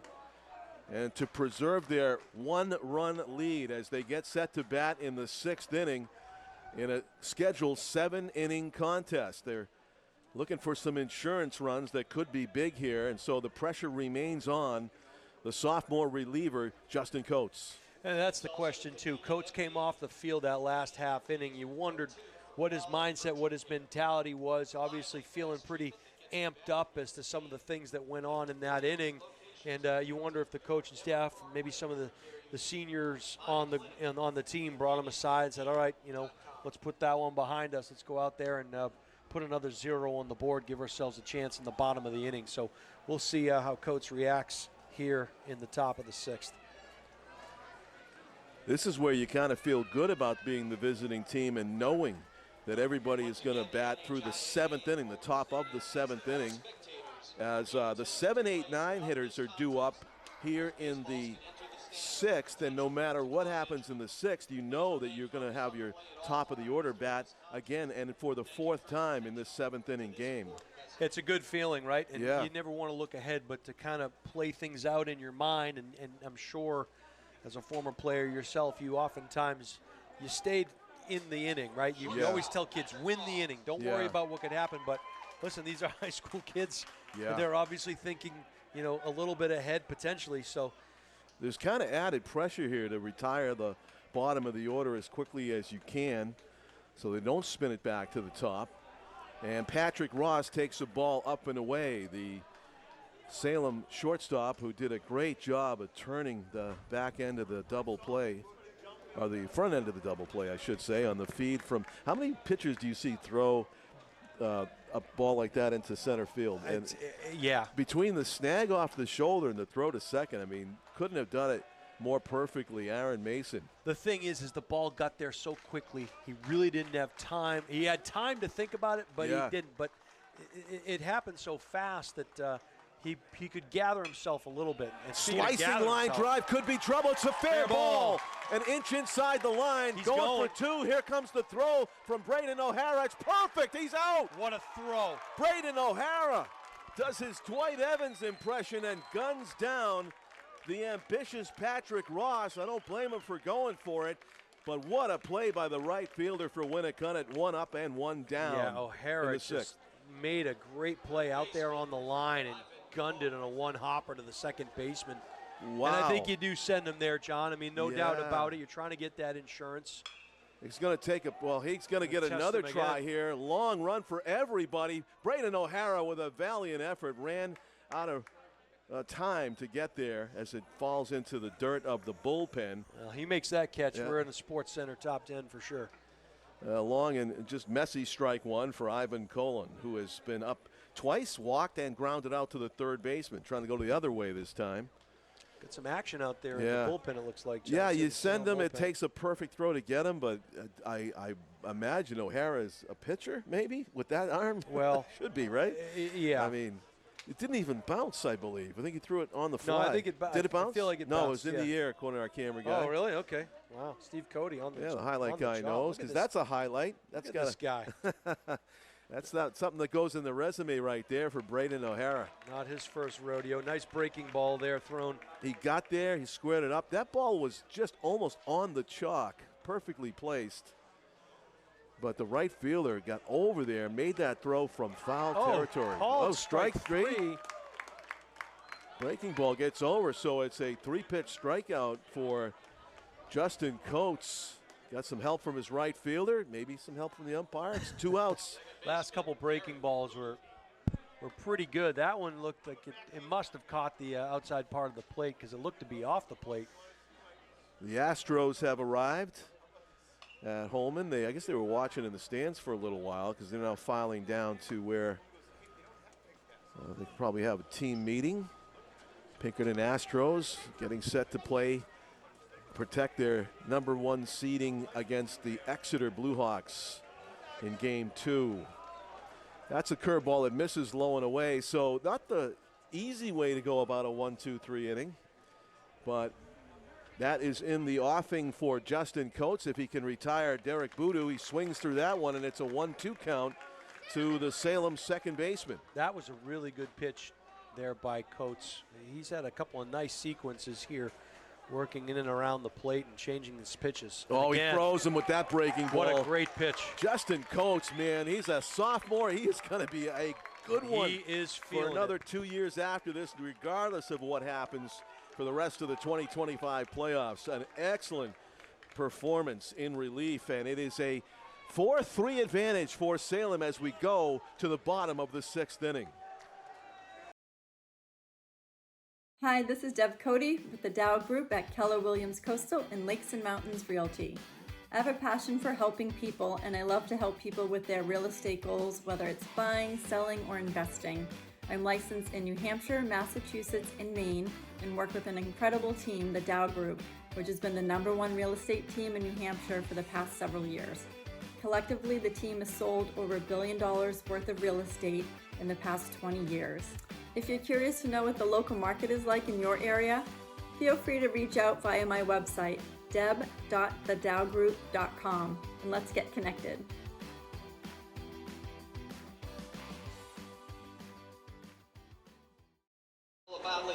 Welcome back to historic Holman Stadium in Nashua, scene of today's New Hampshire Boys Baseball Division I Semifinal doubleheader on a June 10 of 2025. First game, a 4 p.m. start. We are 6 innings into it. Second game due at 7 p.m. John Collins with Jason Roby and the highlight guy in conjunction with the NFHS network. Added pressure on every Winnacunnet batter now with their team trailing by a run and the season on the line. Bottom of the 6th inning in a scheduled 7-inning game. And the first batter for Winnacunnet is Branston Lark, the second baseman who's walked twice and scored a run. Facing Aaron Mason for the 3rd time. Salem did have a right-handed reliever warming up in between innings. That's Jack Quinby, who is a senior. apparently ready to come in if needed. 2-0 is the count on Lark. Quinby with a 2-3 record on the season, 1 save. So we'll see if they go to him 16 and 2/3 innings pitched. If they need to. If they need to. Or will Aaron Mason go 15 innings? Line drive, left field, sinking fast. It's a base hit. Oh. Squirts to the side of the left fielder. It's going to be a close play at second. The throw is late, and sliding in with a leadoff double is Branston Lark. A big, big hit with his team down by 1. Here comes a meeting on the mound by the Salem coach. Ball was bobbled out there. Yep. And then thrown to the upfield shoulder. So runner on second, nobody out. Meeting of the minds, and that will close it. Well, not the whole book, because he has the runner on second, but a great job by Aaron Mason here. Yes, he leaves with his team in the lead. The number 11th seeded Salem Blue Devils clinging to a 1-run lead against the 11 seed Winnacunnet in a battle of the improbables.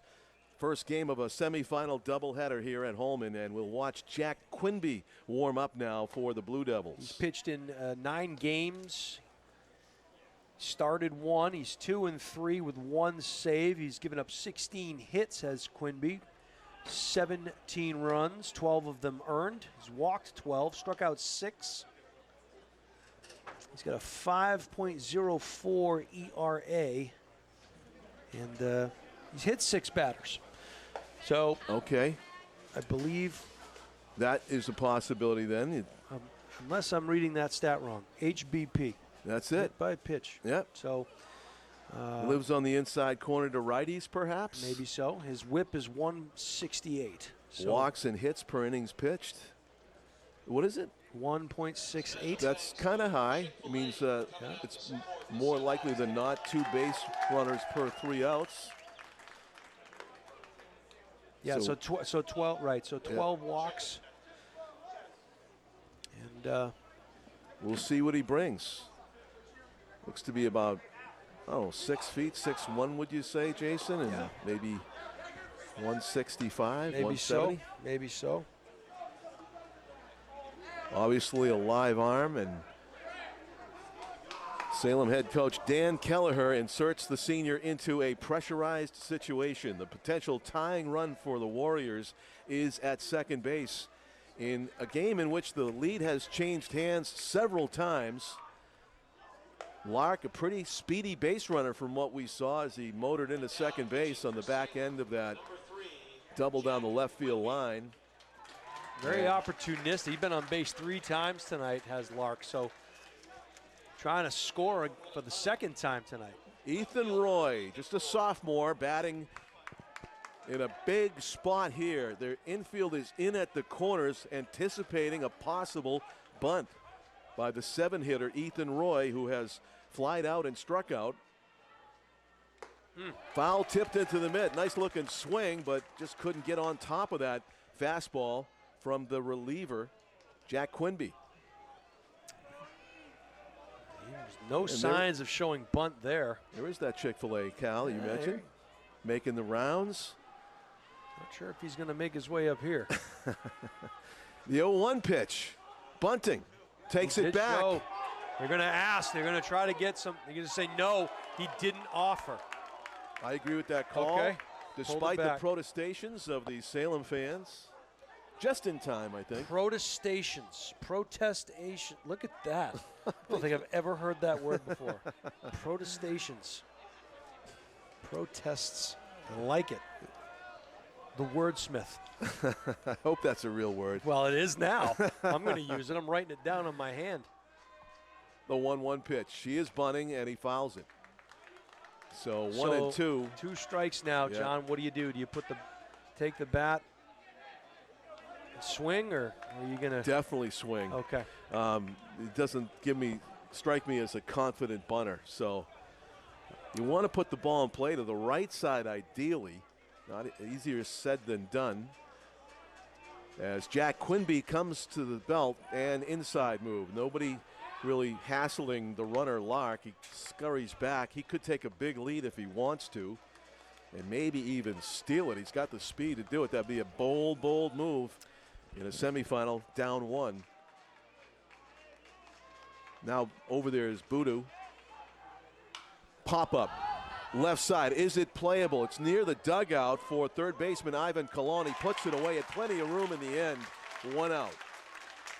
As soon as he catches that ball, too, a nice job by looking back. As you can tag up and run on those foul balls, he immediately peered back at second base. So good job first securing the catch. Next, making sure the runner doesn't try to advance. Here is a guy that has really hit well today. He's got 2 hits, stolen base, 2 for 2 with a stolen base and a run scored. Braden O'Hara, the right fielder, highlight game for him, Jason. Yeah, he's the guy that threw out the guy at second base.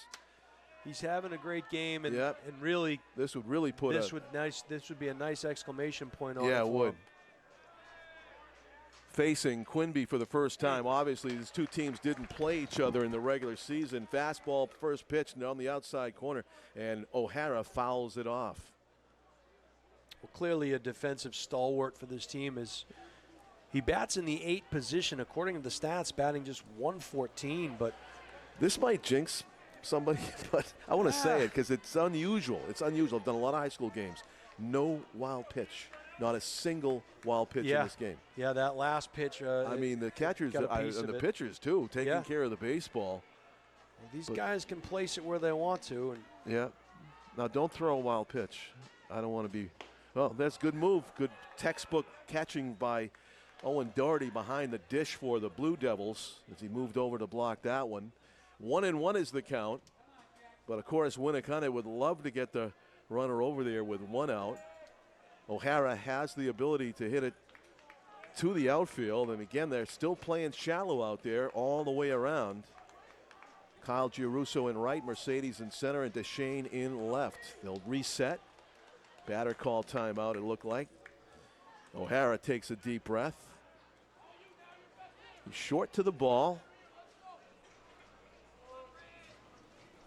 See, O'Hara is he's a sophomore as well. Yeah, one of those 6 sophomores for Coach Abood. Oh, catches the outside corner. Yeah, that's just great pitching right there. That's paint by Quinby, and it's 1-2. That's a pitch, if you get it again, you got to be swinging because it'll be too close to take. He's been pretty consistent on that outside, portion of the plate, too, as the and of course, umpire tonight. Big hole on the right side, too, as the second baseman holds the runner close. Quinby checks the runner 4 times and comes to the plate. Rip to left, base hit. Runner's going to have to hold. Left fielder playing shallow on a 1-hop line drive ripped by Braden O'Hara, who's 3 for 3. Braden O'Hara just having himself a game out here tonight and giving his team a chance. So what saves Salem there is that Winnacunnet was unable to move that runner over. And he goes station to station from second to third on the base hit by O'Hara. Although the sacrifice fly still in play here. It is. Thanks to O'Hara's hit with 1 out. Yep. Oscar Fritz, and you pointed out that he had the stats. He hasn't batted a lot. It doesn't seem like a 9-hitter. He's going to bunt it. And then it's too far off the base. He didn't throw it. Now a pickle at second base. This ball's over his head. And the action on the bases creates chaos for Salem, and they allow the tying run to score. It's 4-4. They had some kind of a squeeze play on potentially there. Didn't throw it to third, got the runner going to second, airmailed it over the second baseman's glove. They're going to talk about this because he threw his glove at the ball. And I don't know. All you could do is award him the plate, and I do not believe they're going to do that. He got third base, You do that on a. Although they're going to talk to the manager here. They're going to talk to Kelleher. Probably going to explain to him what. And now he wants to just have a mound visit, I think. Okay. Yeah. So he's trying to settle his team down. Well, here the we go. rule on it, if you batted ball and a runner throws his glove up in the air, you know what the rule is? It's an automatic triple. It's one of the quirks of the rule book.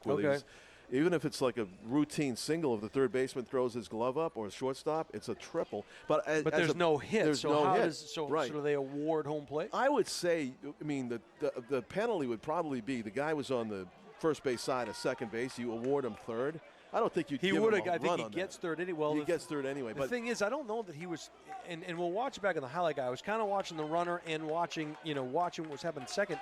I don't know if he just kind of tried to extend the glove and lost it with the hand going up. Good he point. Didn't really throw it at good the ball. point, right? That could happen. And I think they might penalize you anyway, even if it's an accident. It could Maybe be. not. It could be borderline, But the bottom line is that Salem not only gave up the tying run, but they put the potential go-ahead run for the Warriors at third base with only one out.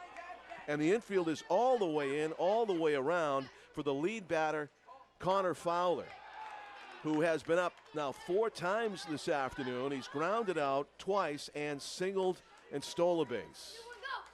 Is this Fowler? It is. Oh, it's Oscar Fritz still. Fritz. Excuse me, yeah. No, because there was Fritz no is up. batted That's right. ball. That's right. Yeah, I got ahead of myself there. Fritz, line drive, base hit, Wow, right field. what a piece of hitting. Winnacunnet is up 5-4, just like that. Chaos on the bases and a clutch hit from the 9-hitter, Oscar Fritz. And what do we talk about, John? You can't walk batters and you can't commit errors in the field. Oh, boy. Those are the things that will cost you many sleepless nights. It took 2 big bites out of the Salem hopes here in this 6th inning. And in fact, Salem only has 1 more at bat scheduled to the top of the 7th inning to make up this deficit now. They're down by a run. Winnacunnet still hunting for more runs with only 1 out, playing with house money now. They may try to send this runner. Take a peek at your 6, 7, 8, 9 hitters for Salem. Mostly 6, 8, and 9, but yeah, those guys doing some damage. Oh, they sure are. Doing some damage tonight. Right across the score sheet. Jackknifing out of the way. Here is Connor Fowler up for the 4th time. 1 for 3. Starting pitcher for the Warriors, who did enough to put him in position for this comeback. Now he'd like to maybe seal the deal with a big hit off of the reliever, Jack Quinby.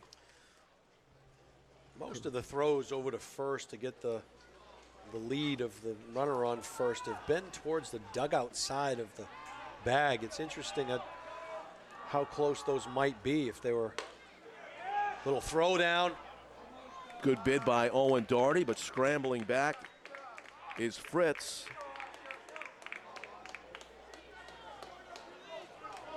Connor Fowler in a big spot here. He actually pulled the ball 3 times in consecutive at-bats to the right side. He appears to be a dead ball, a pull hitter. Takes a ball to the outside corner this time. That was a good pitch by Quinby. 3-0, but not what Fowler's looking for. If in fact he did have the green light. If he had the green light was the question. But big gap in right center though, huh? The pitch to right field and through, base hit. Thrown into the shortstop cutoff and just wearing out that right side, Connor Fowler. In fact, if they did allow the shift at high school, that's where you put 3 guys over there when he gets up. But coming through as keep the train moving does the Warriors offense. You're gonna have a pinch runner now. Sprinting onto the field is Kane Knight. Pinch running for Oscar Fritz, who had a great game in the 9 spot. The sacrifice and a huge RBI single to give his team the lead late here in the bottom of the 6th inning. Obviously Knight having maybe a little more fleet of foot. Mason McDonald 1 for 3 with a single, stolen base, and a run scored. As Winnacunnet looks to add to their 5-4 lead with only 1 out. That's in the dirt. Ball in the dirt, runners advance, John. Yeah, that's our first wild pitch, I believe. The runners do move up. 2nd and 3rd. Didn't go to the backstop, though. And Doherty with a really difficult chance to try to deaden that one in front of him.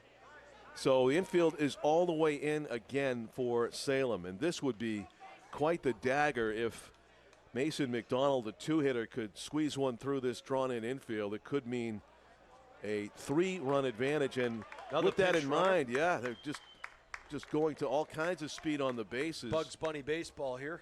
Brody Powers, number 99, comes into the game. A freshman getting his taste of the big stage here in the D1 semifinal. Winner of this one plays Saturday, scheduled at Fisher Cat Stadium in Manchester against the winner of Pinkerton Exeter, on tap in Game 2.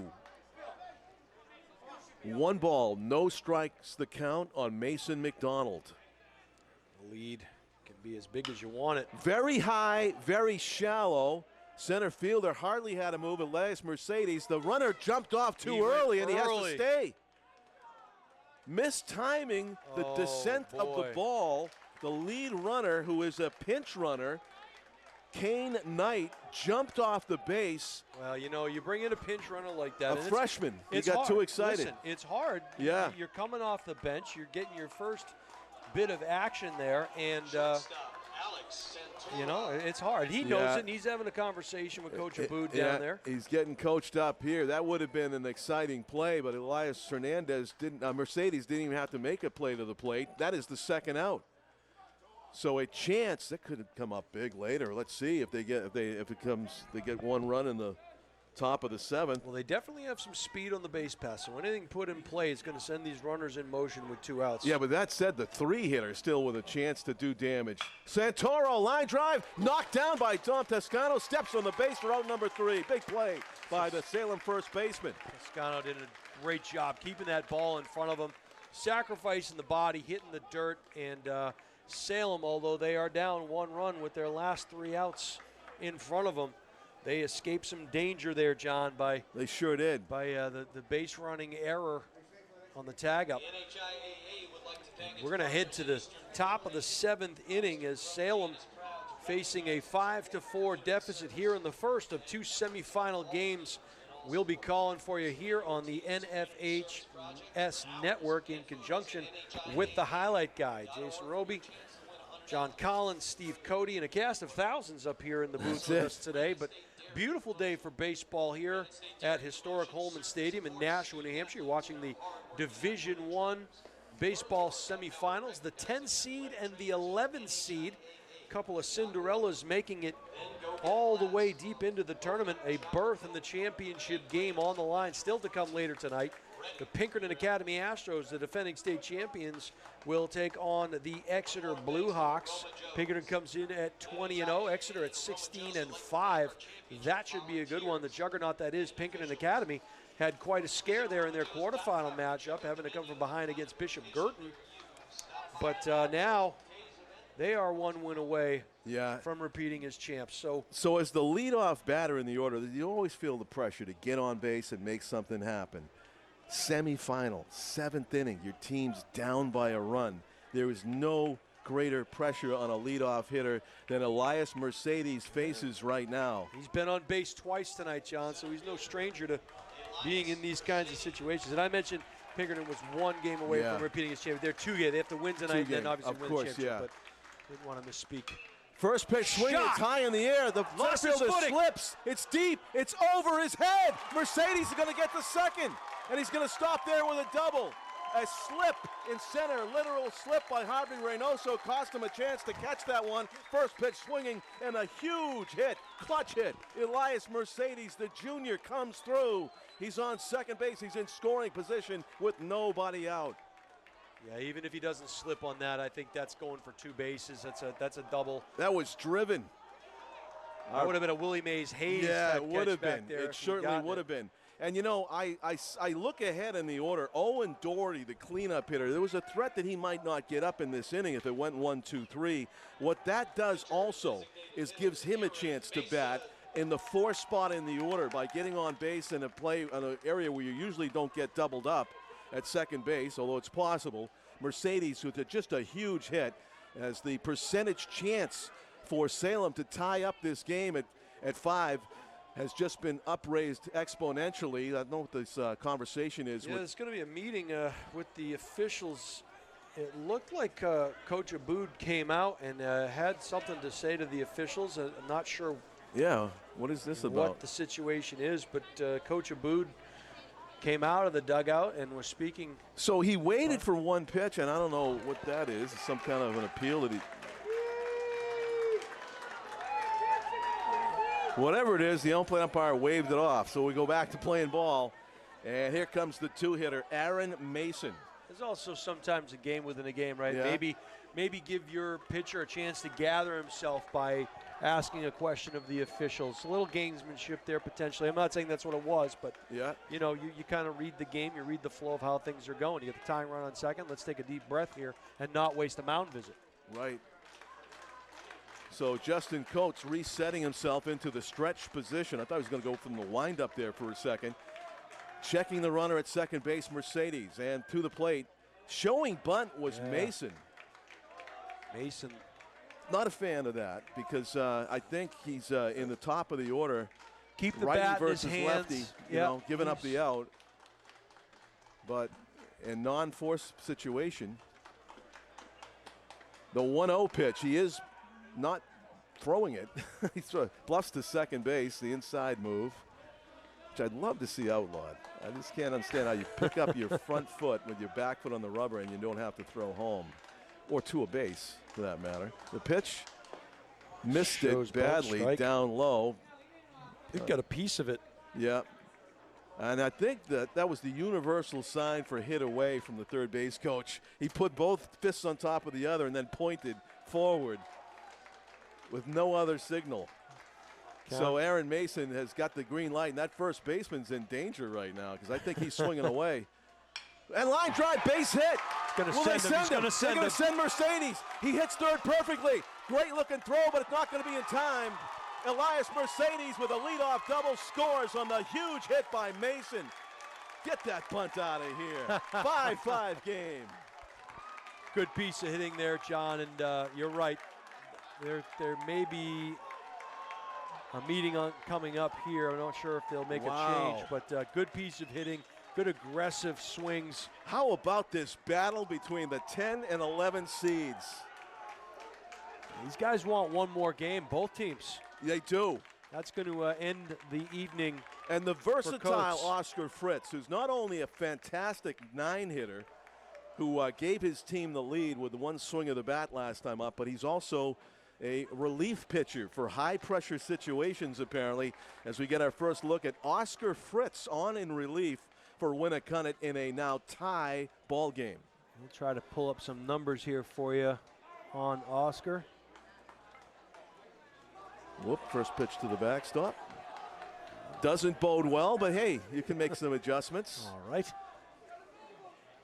So we are tied up. Runner on second, nobody out, top of the 7th. How about that solid single by Mason? Yeah. I mean, and you know, that right out in the open, the third base coach goes hit away, and they were playing for the bunt. Well, the first baseman was. Yeah, he could have shook hands. Could have got really dangerous there. But fortunately, not a dead pull hitter. Mason goes right up the middle with the line drive single, and no question in the mind of the Winnacunnet coach Aaron Aboud. He was sending. Yes, Mercedes with those long on contact. strides. He was way. That looked like a he windmill read it out perfectly. I loved how he hit the bag with his right foot. Yep. And inside. There was no play at the plate. Inside part of the bag. So warm-up tosses in the book,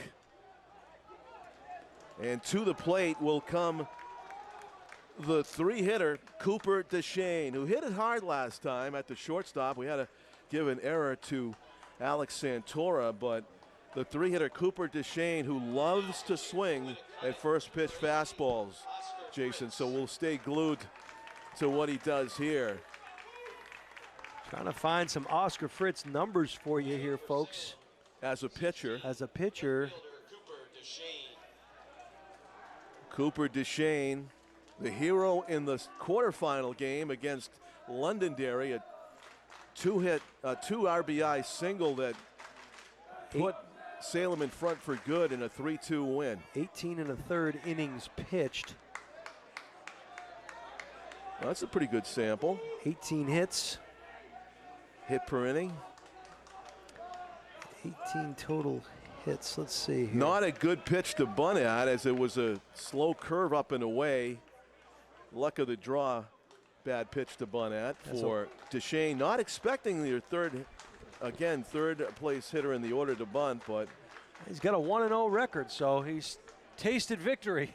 Hey, the coaches know what they're doing. They nice make pitch there by Oscar. High school kids make difficult defensive plays, and throwing out a speedy runner on a bunt in a high pressure situation, not always easy. He was looked like swinging away there. 0-2 on the Salem left fielder Cooper Deshane in what is now a tie ball game, 5-5. Throw over to first base, top of the 7th inning. Winnacunnet, if they can preserve this tie, not allow any more Blue Devil runs, will have a chance to walk it off in the bottom of the inning. But that's a ways away with nobody out. Slow curve popped up right side. Long run for everybody. Branston Lark diving, sliding catch. What a catch by Lark. Fantastic defensive work by Branston Lark in foul territory down the right field line. And I don't think the fans knew that he caught it because there was no reaction. Should have been a huge roar. One of the best catches I've seen. Maybe he made it look too easy. That was a really difficult catch made by Lark, he ran a, what would you say? I'd say 50, 40 yards maybe? 40 yards maybe? At least 40-yard dash to get the first out of the inning. This guy is dangerous. Owen Doherty high in the air down the right field line. Chance to catch it for O'Hara. Makes another nice catch. The right fielder takes the ball. Was that a hit? Was that in fair territory? That was a foul, I believe. That was a foul? Yeah, he was sliding into the bullpen. That's right. Wow, a lot of first pitch swings here from Salem. And 2 quick outs thanks to great defensive work from the second baseman and the right fielder, Braden O'Hara. That's his second beautiful defensive play in right in this game. The dangerous Dom Toscano has hit the ball hard 3 times. He's got at least 2 RBIs, maybe 3. 3 runs batted in. One was on a fielder's choice. One was a fielder's choice. 2-run single. And flied out to right on a line. So 1-0 is the count. Oscar Fritz off the corner with the fastball, 2-0. He's done all right here in relief. Getting a couple of outs in the air. Some off-speed stuff, some outside stuff. 72 on that one. You'll hear a huge roar from the Winnacunnet fans if he manages to get Toscano out here, but instead it's 3 balls and no strikes. He's being very, very careful He with seems Toscano. to be. Kyle Giarrusso is on deck, who is 0 for 3 with a couple of strikeouts. So you're saying he's due? Yes. I mean, you don't get to bat in this part of the order on a semifinal team unless you can pull your weight. But that's Toscano swinging through the 3-0 pitch. He had the green light. Had the green light. Yeah. And sometimes that is due to whoever's on deck. Maybe the coach gives you the green light, says, hey, take a shot at this cookie. See if we can hit a double. They're playing really deep for Toscano. Look at those outfielders. He takes up high, though, and it's ball 4. So that puts the potential go-ahead run for the upstart Blue Devils into scoring position in a 5-5 game. Walking down to second goes Mason. And here's Giarrusso.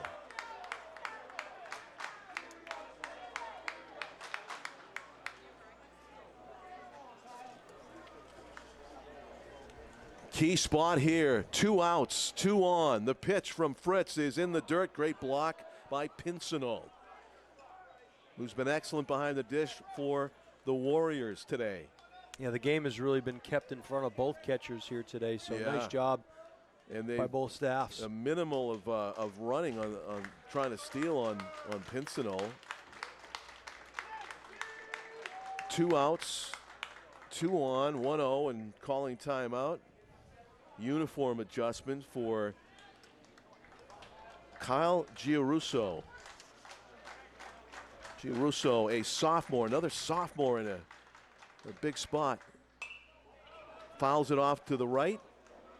Tomahawking at that pitch up in the zone. 1 ball, 1 strike is the count to the Salem right fielder. I think in game 2, Pinkerton Exeter, that right field may become a sun field. Usually is this time of year at 7 o'clock. Outside and low. Interesting, John. You know that. Right now, I think they can see okay. Fritz likes playing on the outside part of the plate quite a bit. You have a right-handed batter here, and yet still a huge gap in right center. Yeah. Living dangerously, in my estimation. Huge. Yeah. Especially he was late on one. It seems to indicate that if he does hit it to the outfield, he might go that route. Ground ball to the right side on a high hop. Lark has it over to first base, and that is the 3rd out of the inning. So Salem does get the equalizer, but not the go-ahead run, which leaves the door open for Winnacunnet to walk it off and walk all the way to Manchester for the final on Saturday. D1 semifinal baseball here at Holman. John, a question for you, and I've been wondering this since the last inning, the tag up on third. You know, you look back at it. Look, at this point in the year, we say, you know, they start in 6 sophomores and freshmen have played and so on and so forth. At this point in the year, there really are no freshmen and sophomores anymore. You have advanced far enough into the school year where you're not considered to be young, quote unquote. And my question is, as a coach, you must have quite a bit of confidence to bring in 2 freshmen to play to run on 2nd and 3rd in a game like this with so much at stake. The confidence you must have in your guys speaks volumes about Coach Abood and what he thinks of his kids. Yeah, great point, Jason. And it's obviously a tag up that Coach Abood knows that Kane Knight is more than capable of making there, and I guess he just got the jitters, jumped off too early, and then he couldn't go. And I think your point, as you bring it up, it would be now 6-5 game, perhaps. Well, yeah, and maybe not. But I'm just, yeah. I guess what I'm saying is we've all been in situations where we may have. We second guess ourselves sometimes, right? Or should I have done this? Should I have done that?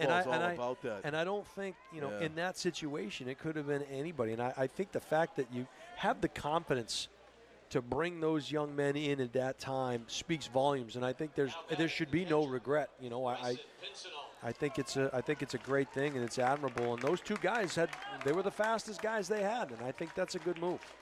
Bryce Pincinall gets leadoff duty for the Warriors in the bottom of the 7th inning. And the way I'm sure Bryce visualizes it is he gets on and scores the game-winning run to send his team to the final.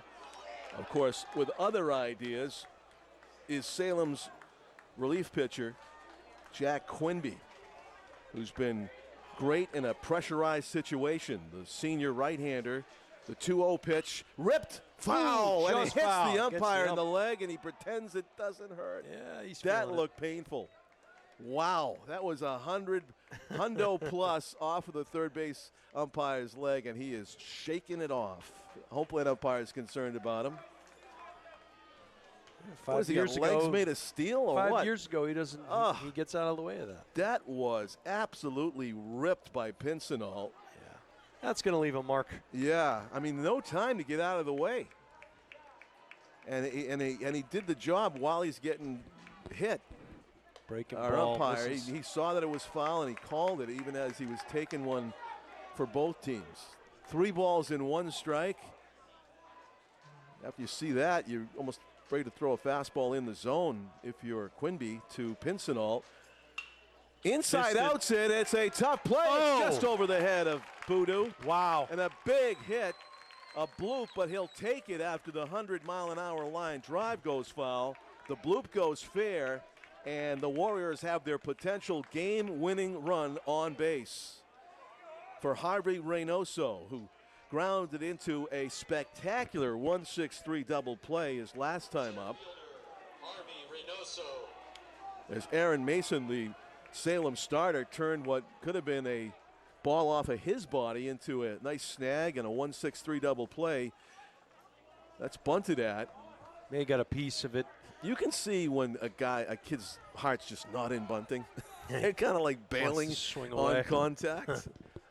like very hesitant and unsure about it.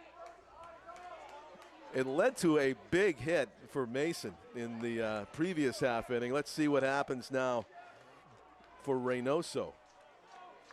Well, if he's going to bunt again, he is. Bunts it right to the third baseman, but it's inside the line. Only one play for Cologne. Nice throw by Cologne. Yeah, really a nice peg. But in scoring position now, the potential walk-off run for the Warriors.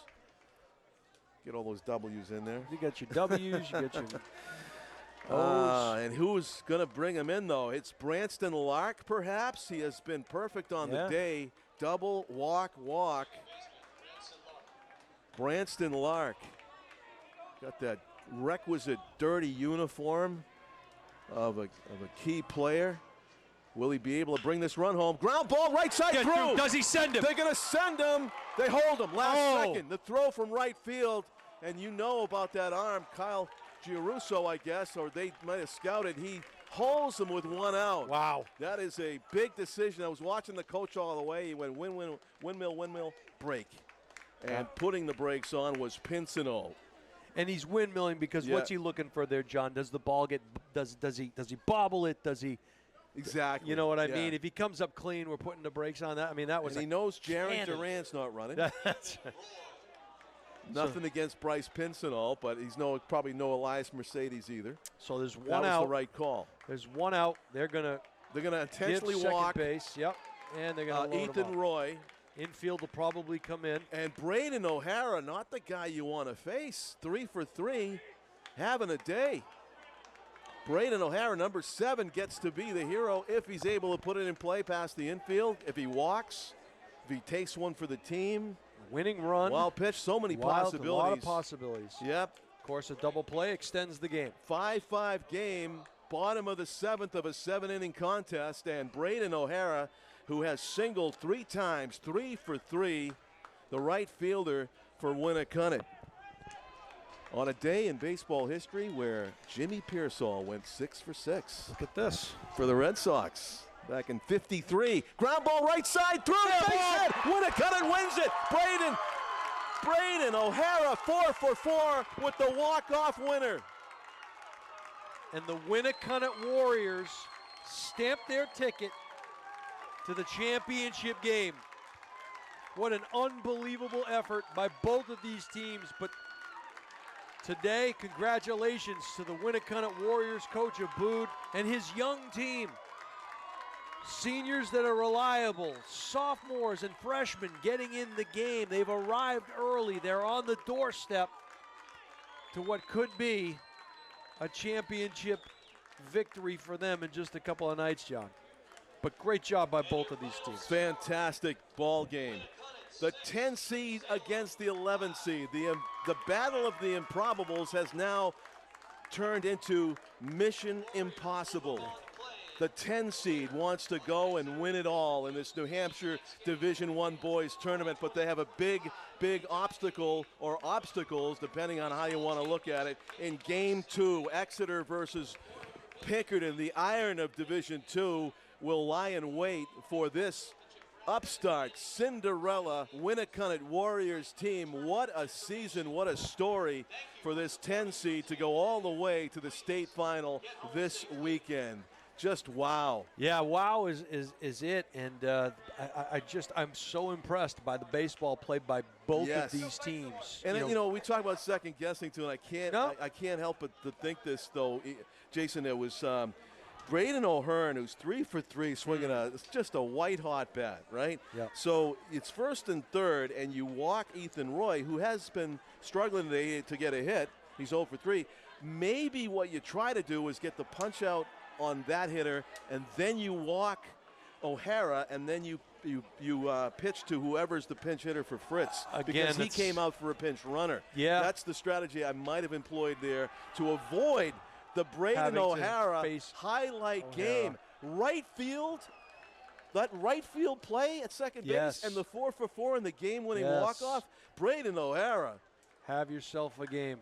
Absolutely. Yeah, just again, like you said, Monday morning quarterback, second guessing. I mean, we would do it all the time, right? We do it all the time, and that erases the rookie mistake at third base. And right? again, and I would say this to you about that. If I'm in a similar situation, I'm putting that young man on the base again. Amen. Because he's the guy that has the Jason. wheels and has, you give kids the opportunity. Absolutely. He's got the speed. He should have scored no doubt. there. And so things worked out, They did. The way they were supposed to if you're Winnacunnet, and you come up just short if you're Salem. Salem gave themselves a chance. They came in at the top of the inning needing a run, and they got that run. And a great job, a smash to center field, and then another hit that scores the run, and they were fired up. It could have gone either way. Kudos to Winnacunnet. They're going to go on and face the winner of our next game, John. Just and before you read that call. last message, Jason, how about some more W's? What a week of W's for the Winnacunnet Warriors. A championship yesterday for the girls lax team, first one since 2006, and then their 10-seeded baseball team comes here to a historic Holman Stadium and makes history by going to the final, trying to run the table against higher-seeded teams. Great stuff. Well, we're going to end today's game before we take a little break and come back for the second of our semifinal games. Want to let you know that today's NHIAA D1 baseball semifinal game was brought to you by the Highlight Guy in conjunction with the NFHS Network. We would like to thank Lisa Gingras, Nashua Athletic Director, and Mike Susi from the City of Nashua, and Pete Johnson from Nashua ETV for their hospitality and setting us up for this live stream. We'd also like to thank our friends at the NFHS Network, Dave Blanchard and Don Boyle, and all the staff working behind the scenes. We value our partnership with them, and we would not be here today bringing you the NHIAA playoff action without their support. So for Steve Cody, our executive producer, John Collins on the play-by-play, my name is Jason Roby, and it has been a pleasure bringing you today's NHIAA D1 baseball semifinal. We'll be covering Exeter versus Pinkerton next. We hope you'll join us on the NFHS Network. Your final one more time from historic Holman Stadium, the Winnacunnet Warriors 6, the Salem Blue Devils 5. Take care, everybody.